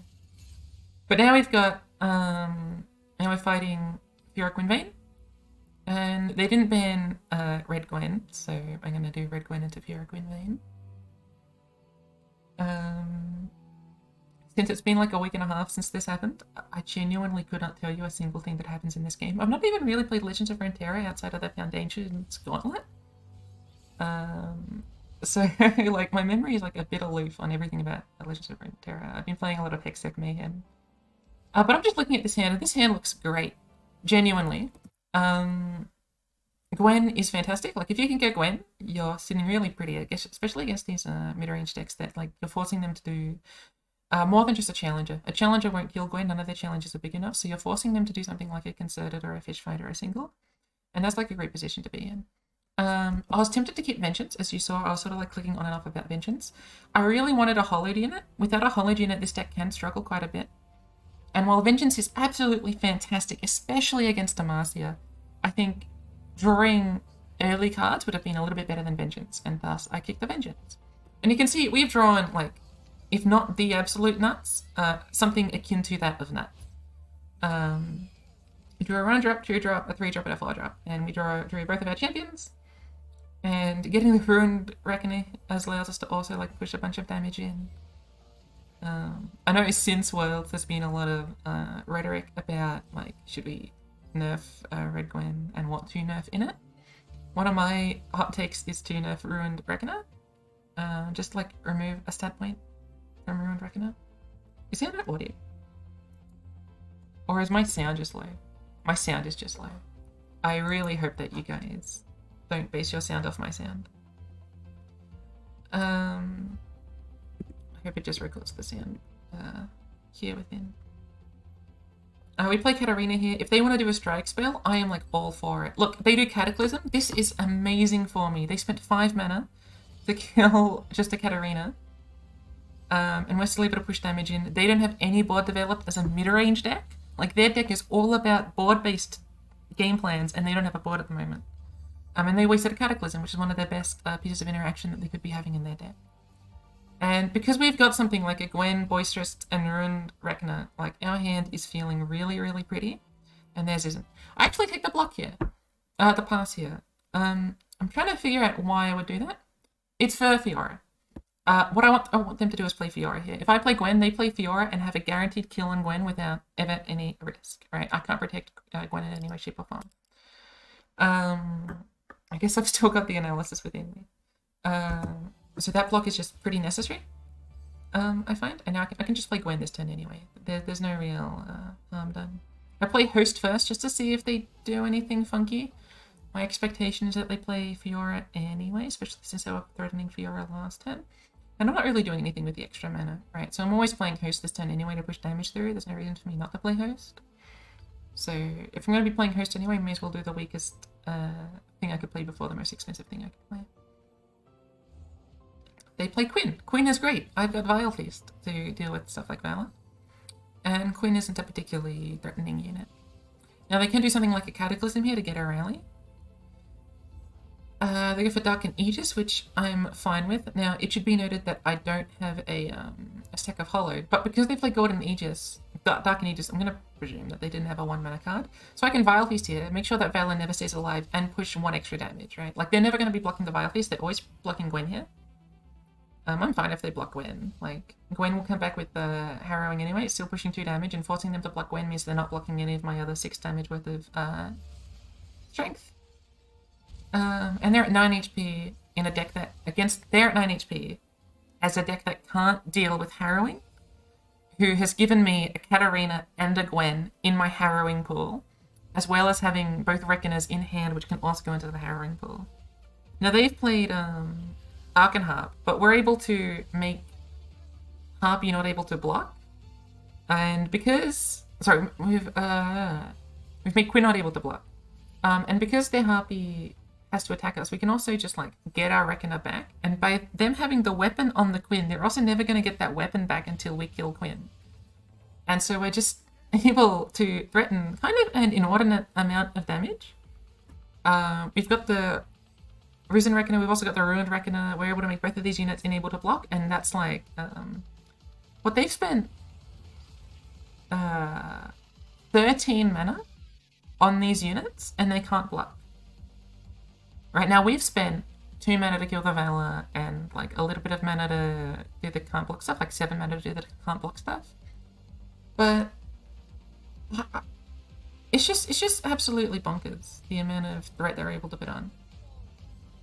And with Ruined Reckoner is just a 4/3. We can just play her as a 4/3 and push damage with that way, right? We've got the Midnight Raid, and like if they develop a unit here, it means they're not doing Cataclysm or Single, and allows us to like play around certain things more better. You can tell my words have not become as good.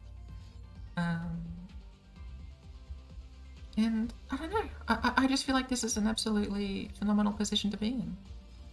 They play Fish Fight. I really don't care that much. They've killed my 6/3, but they've only got 2 mana left to do stuff with. We attack like this. Now, there are ways to attack that matter here, right? Like, it depends where we want to put the extra strength. We can put it on the 4/1, which means that the Fiora doesn't trade into the 4/1 that well. Or I can put it on the 2/1 to put more damage in. Because if we do it this way, they're almost certainly blocking the Butler, right? The Butler's going to be blocking the most damage while also keeping the most things around, and they can just block whatever we Ruined Reckoner later on. Because they can't justify playing around Flock. They genuinely just can't. Like, it doesn't matter anyway. Whatever they block, they're not playing around Flock, so they may as well just block the 3/1 and just pretend that we don't have Flock. We can also do this and put that at 5 strength. Now, if we do that and they block with Fiora, we're pretty much guaranteed to win. And the logic behind that is that they don't have any, like, fearsome blockers that they can play at 2 mana. Unless they've got another Fish Fight or something. Or a single combat or something. I think I end up deciding to do something like this. I think this is just the safest play that we've got available to us, but it can be close. Instead of the 2/1. To some extent, I think it's much ado about nothing because we've got the Flock in hand. There's very little ways this changes much, I don't think. They've got the Sharp Sight. Fantastic, that's guaranteed lethal. Now that we know they've got no cards in hand, no mana, we can just Flock and Midnight Raid on the stack and win.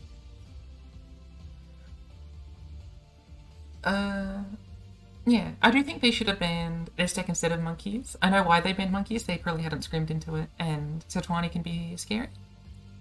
But, I don't know. Red Gwen seems kind of powerful, in my opinion. And we seem to do pretty well with it. And hopefully, this will last us into the last game. This power. I'm gonna quickly get a drink of water. Hopefully, now that I'm amazing and stuff, I can edit it out. Hopefully Spidz, in her amazing new editing glory, managed to edit out me drinking water. I think it'd be really funny if I left that all in. Oh, whatever. Now I've had to make this decision while the video's going on. What is wrong with me? We've got Sivir Akshan versus this deck. Let's talk about the mulligan here, because I think this mulligan is really interesting. Treasure Seeker is an early unit that allows us to pressure damage and block certain things. I think keeping Treasure Seekers not a shoo-in, but it's pretty likely to be doing, especially against another mid-range deck that's also having the sort of same amount of mid-range. Unlike, say, something like a Scouts or Pantheon, which are obviously very different levels of mid-range. Merciless Hunter is a really powerful card, and it's honestly one of the main reasons Sivir Akshan works as a deck. Putting it on a Vayne, especially on our attack token 3, like we can open pass on 3 to put Merciless Hunter on Vayne and kill the Vayne, is a pretty powerful play. And Fearsome can also be a good keyword because a lot of their Fearsome blockers are things that are a bit more expensive. So I think Merciless Hunter definitely has some redeeming qualities from that perspective. Vagabond. Vagabond is a really powerful card. It's worse Akshan, but Akshan is such a powerful card that Vagabond's obviously a powerful card, and it's not even bad if you have it with Akshan at the same time. The issue with Vagabond is that it's competing for the turn 3 slot when we've got a really good turn 3 play that we want to be doing in Merciless Hunter. And while Vagabond is powerful, if we compare it to maybe 50% of the deck, I think 50% of the deck is more powerful than this card. Think about Akshan, think about Sivir, think about another Treasure Seeker, think about Broadwing, think about Duelist. Even Ruin Runner is probably more powerful than Vagabond. And those are just units like the spells. Shapestone maybe not, but Right of Negation maybe not, but like Concerted yes, Cataclysm yes. And I think if you're making this sort of evaluation, I think you're able to cut Vagabond, especially since we're likely to not want to play it on turn 3. We're likely to want to play Merciless on turn 3, and if that's the case, then we don't really want Vagabond in this position. And we get Shapestone and Bloodletters, which are pretty decent, right? And we get Sivir.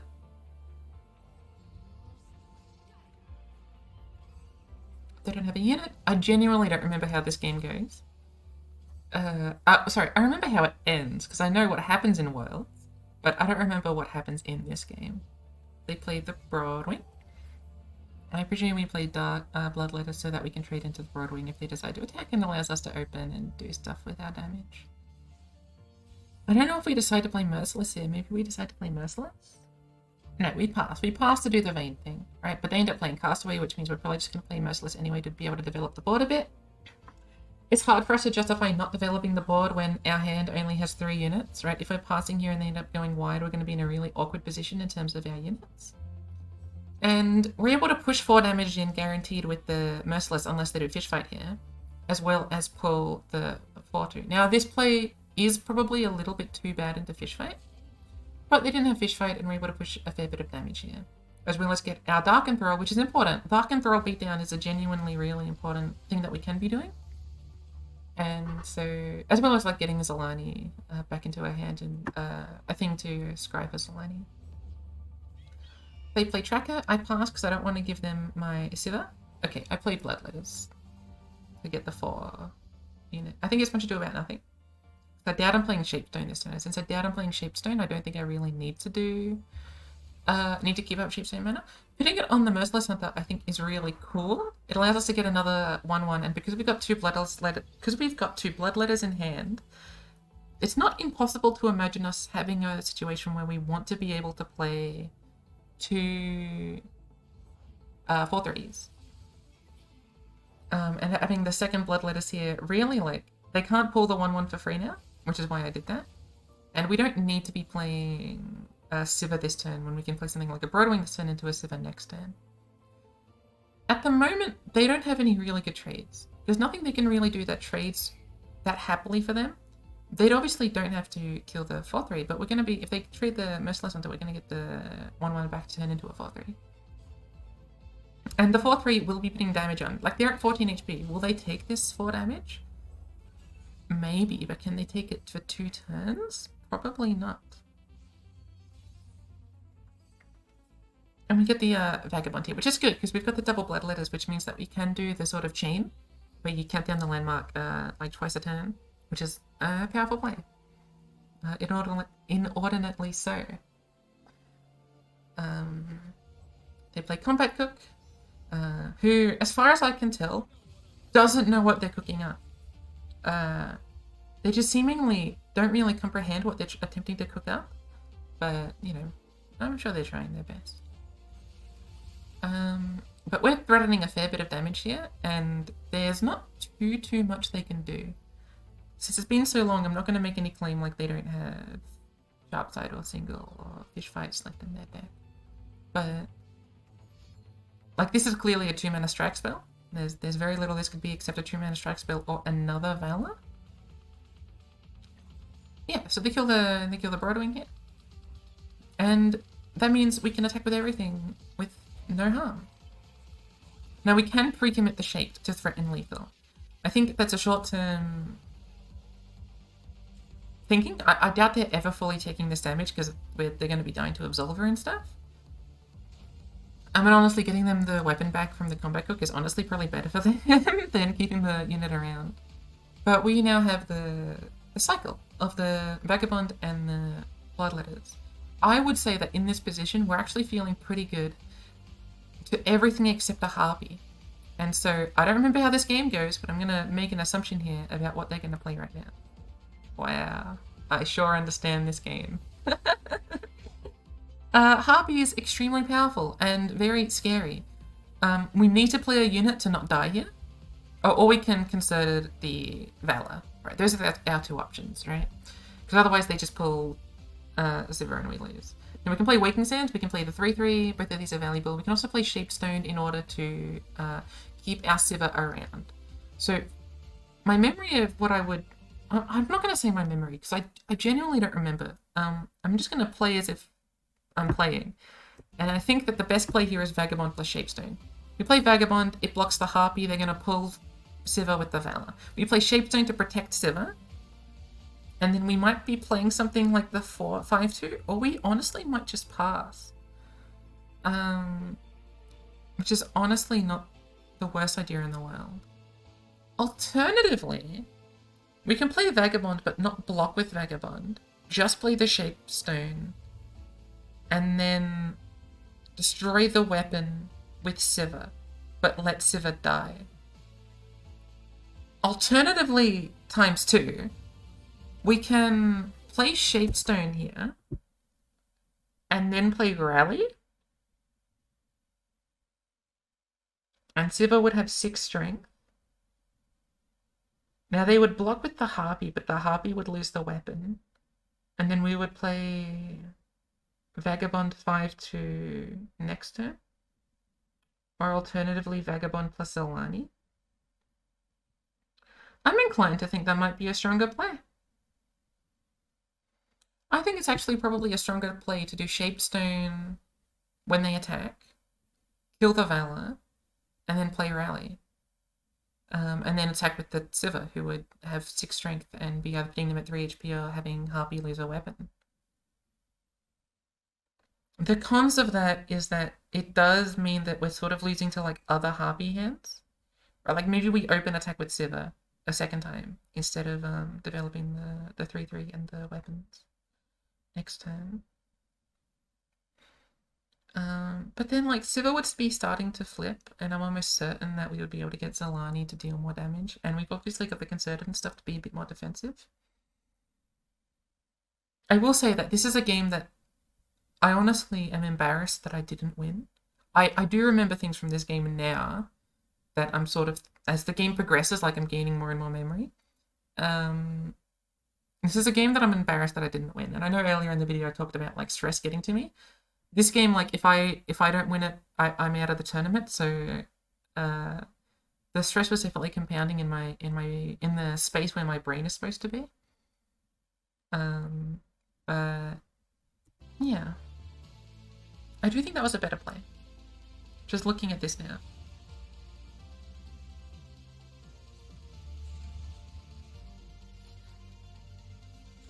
I also think it's wrong to block with the 3-3 if I've got the option right now.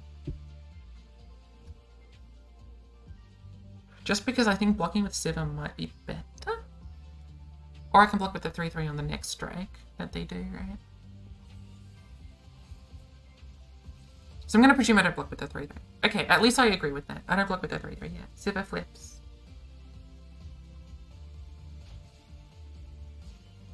I presume right about now I put the weapon on the 3-3 to count down the thing and also like get the Dark Enthrall if the trade goes through. That's what I'm going to presume.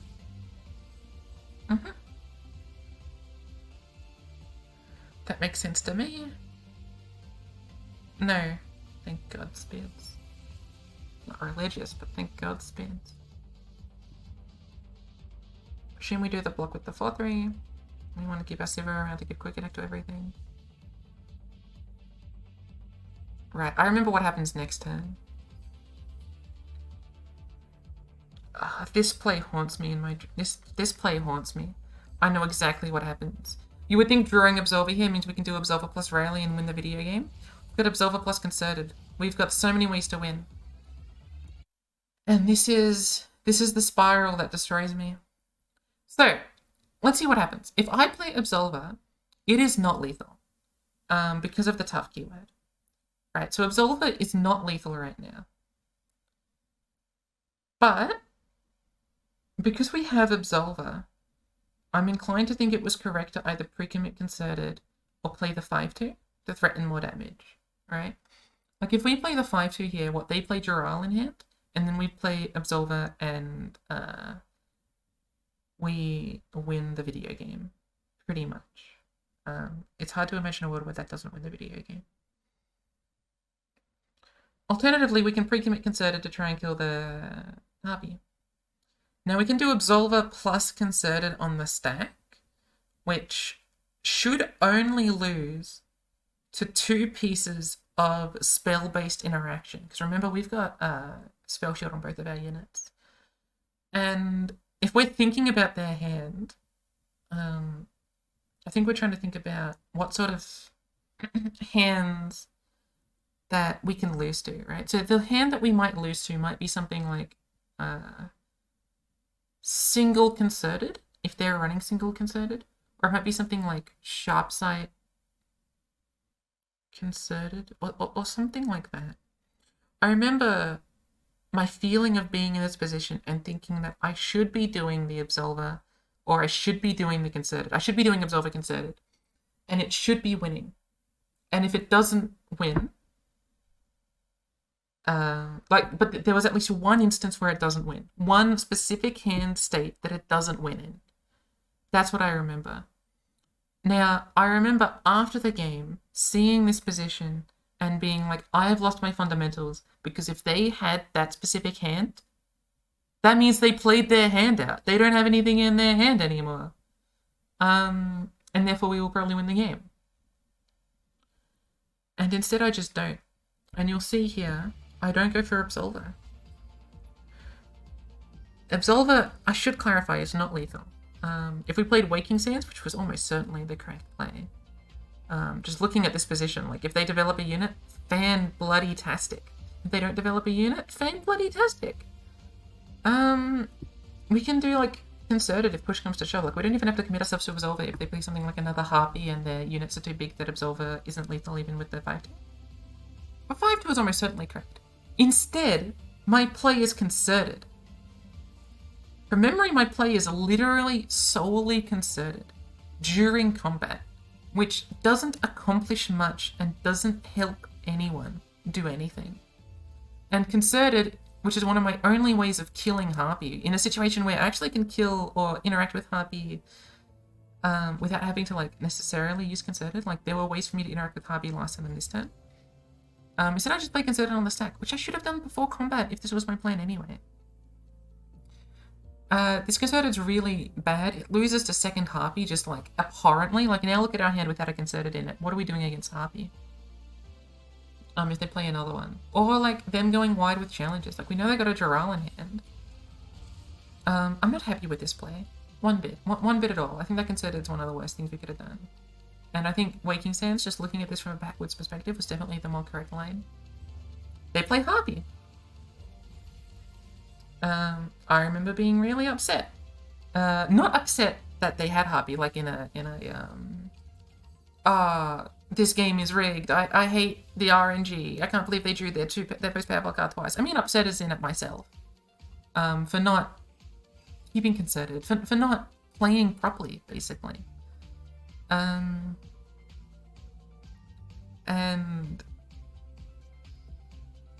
while that was probably... It wasn't lethal with Absolver, but it was lethal with Absolver Concerted. It was also lethal with, like, Absolver Rally, I think, in some situations as well. But what it was missed lethal in the sense that even if I do Concerted Absolver, and they somehow interact with our board, because they need 2 pieces of interaction to do that, and their hand is gone, that's basically the same as missed lethal. Because by getting cards out of their hand, it means that it's either cards that aren't winning them the game, because they're using it to protect themselves here, and it means that we've got more hand read on what they could have, because they're only going to have one card left at that time, and we've got like the double bloodletters to try and count out the landmark. We'll have access to Zalani and stuff, and so overall, like, it was definitely the right line. we're forced to block like this. We've got the option of doing Absolver to kill the Harpy, which I presume is correct. No, I guess it's not. I think the best play is probably to play the 5-2 here and just use Absolver to attempt to go for lethals, as well as like Zalani to go for lethals. So I presume we're just playing the 5-2 here. Being able to hold up single, as well as like the 4-3 that we get from the Bloodletters to do single. So I'm going to presume the correct line is from this position. But on our defensive turn, like Absolver isn't that powerful, and on our defensive turn, cycling isn't as powerful because we need to be giving up our mana for defensive resources. We do this. They play Gerard. I know what their last 2 cards are. From memory, I decided to play Aegis on the Sivir. That way I can attack if they develop a unit. But we can't do the Absolver anymore. Now, had we not played the 5-2, we could have just rallied a second ago, right? Surely we could have just rallied a second ago. Go back a bit. Sorry, just go back a little bit more. Instead of playing this thing, we could have played Rally right now and still done the Rally Absolver play. And that would have been lethal, and we would have also had the 4-3. But again, there's something I'm playing around, and I presume it's something like a double, like a single concerted or something. Like that's what I presume I'm playing around. And single concerted would lose me the game if they had single concerted, right? Or it wouldn't lose me the game, but it would lose me the Sivir, and if they've got other cards in hand, it would put me in a negative position. So I think that's why I didn't play Rally here. Well, single concerted wouldn't make me lose the game. It'd have to be unit single concerted. So I guess I'm scared of unit single concerted at the moment. And so I decided to play the 5-2. Rally was almost certainly the correct play here. Because if they attack me, congrats, Sivir's lost the thing. At that point I can develop the 5-2 anyway, I guess.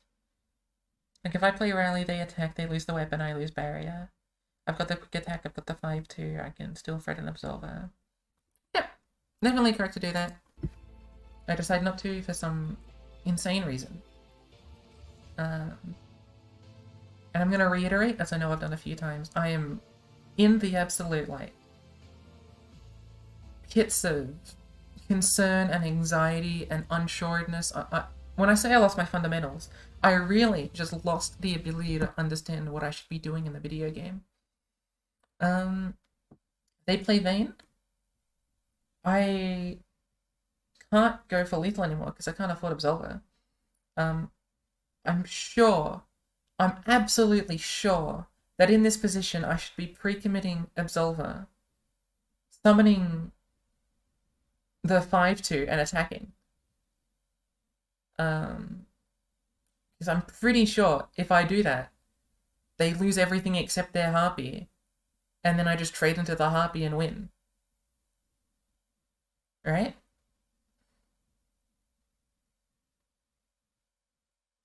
Yeah. I play Absolver, I summon the 5-2, I attack.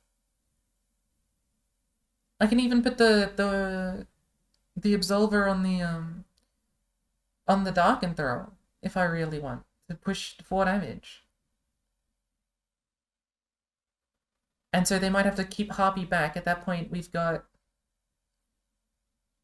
Like, they won't be able to attack with Harpy, and then we've got, like, the Zalani or the Darken Throw. This is not high-quality content. Like, genuinely, in the last 4 actions, I have done the worst play. But nonetheless, we continue. I don't play Absolver here, in case you're wondering. I'm wondering, how do I not die to their attack? Right now I'm not dying. And I'm thinking, okay, the only way I don't live here is if they've got catch. Right?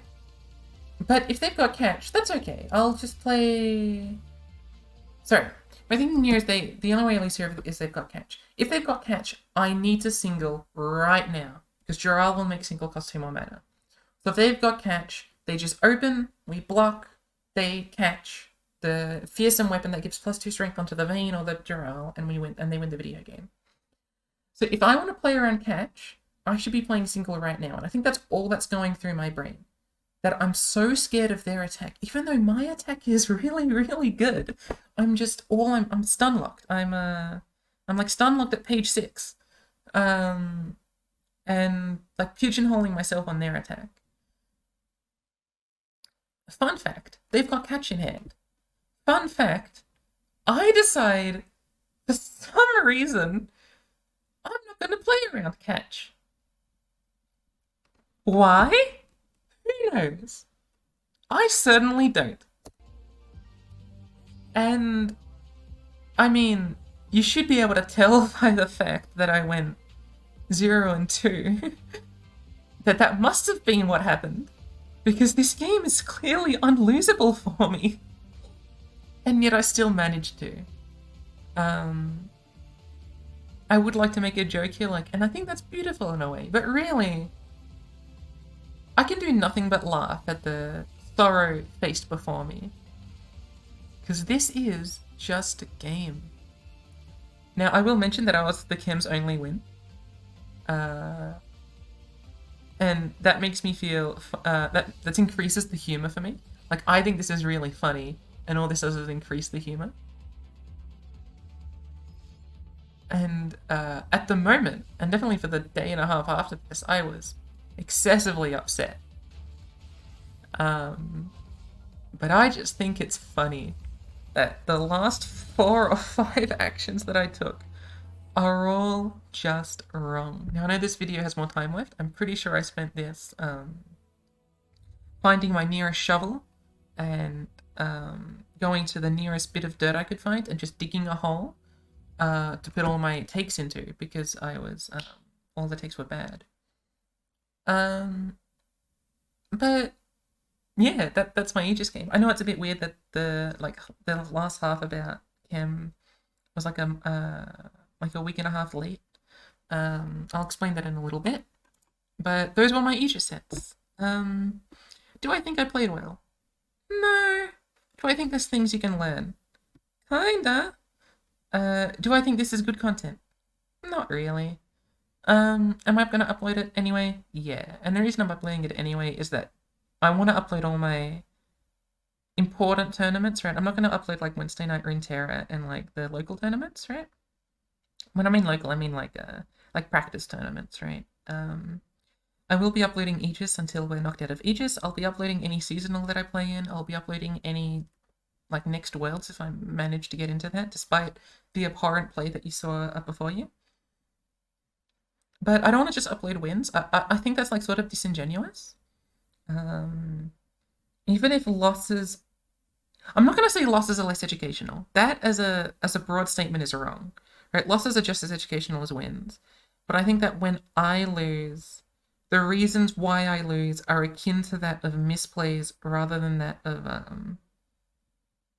like interesting decision making that could have occurred, if that makes sense. While wins, I think, are more indicative of an event that must have happened that had more interesting or intricate plays. And I think like the only part that's like interesting of like competitive Legends of Runeterra is like what to do in an intricate position. Well, when I lose, I feel as if it's not because of an intricate position, rather I just forgot how to play the video game, as you can clearly see. I'm going to quickly go back to that slideshow that I showed you at the start, because there's 2 more slides I want to show.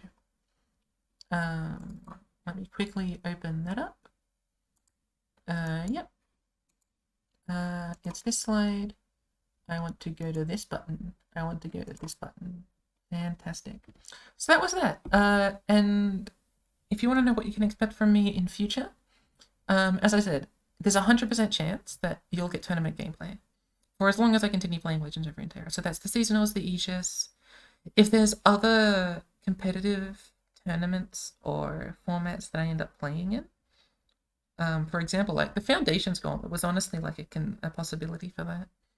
But I don't know, like if there's another thing that's akin to Aegis that someone starts up, maybe I'll do that.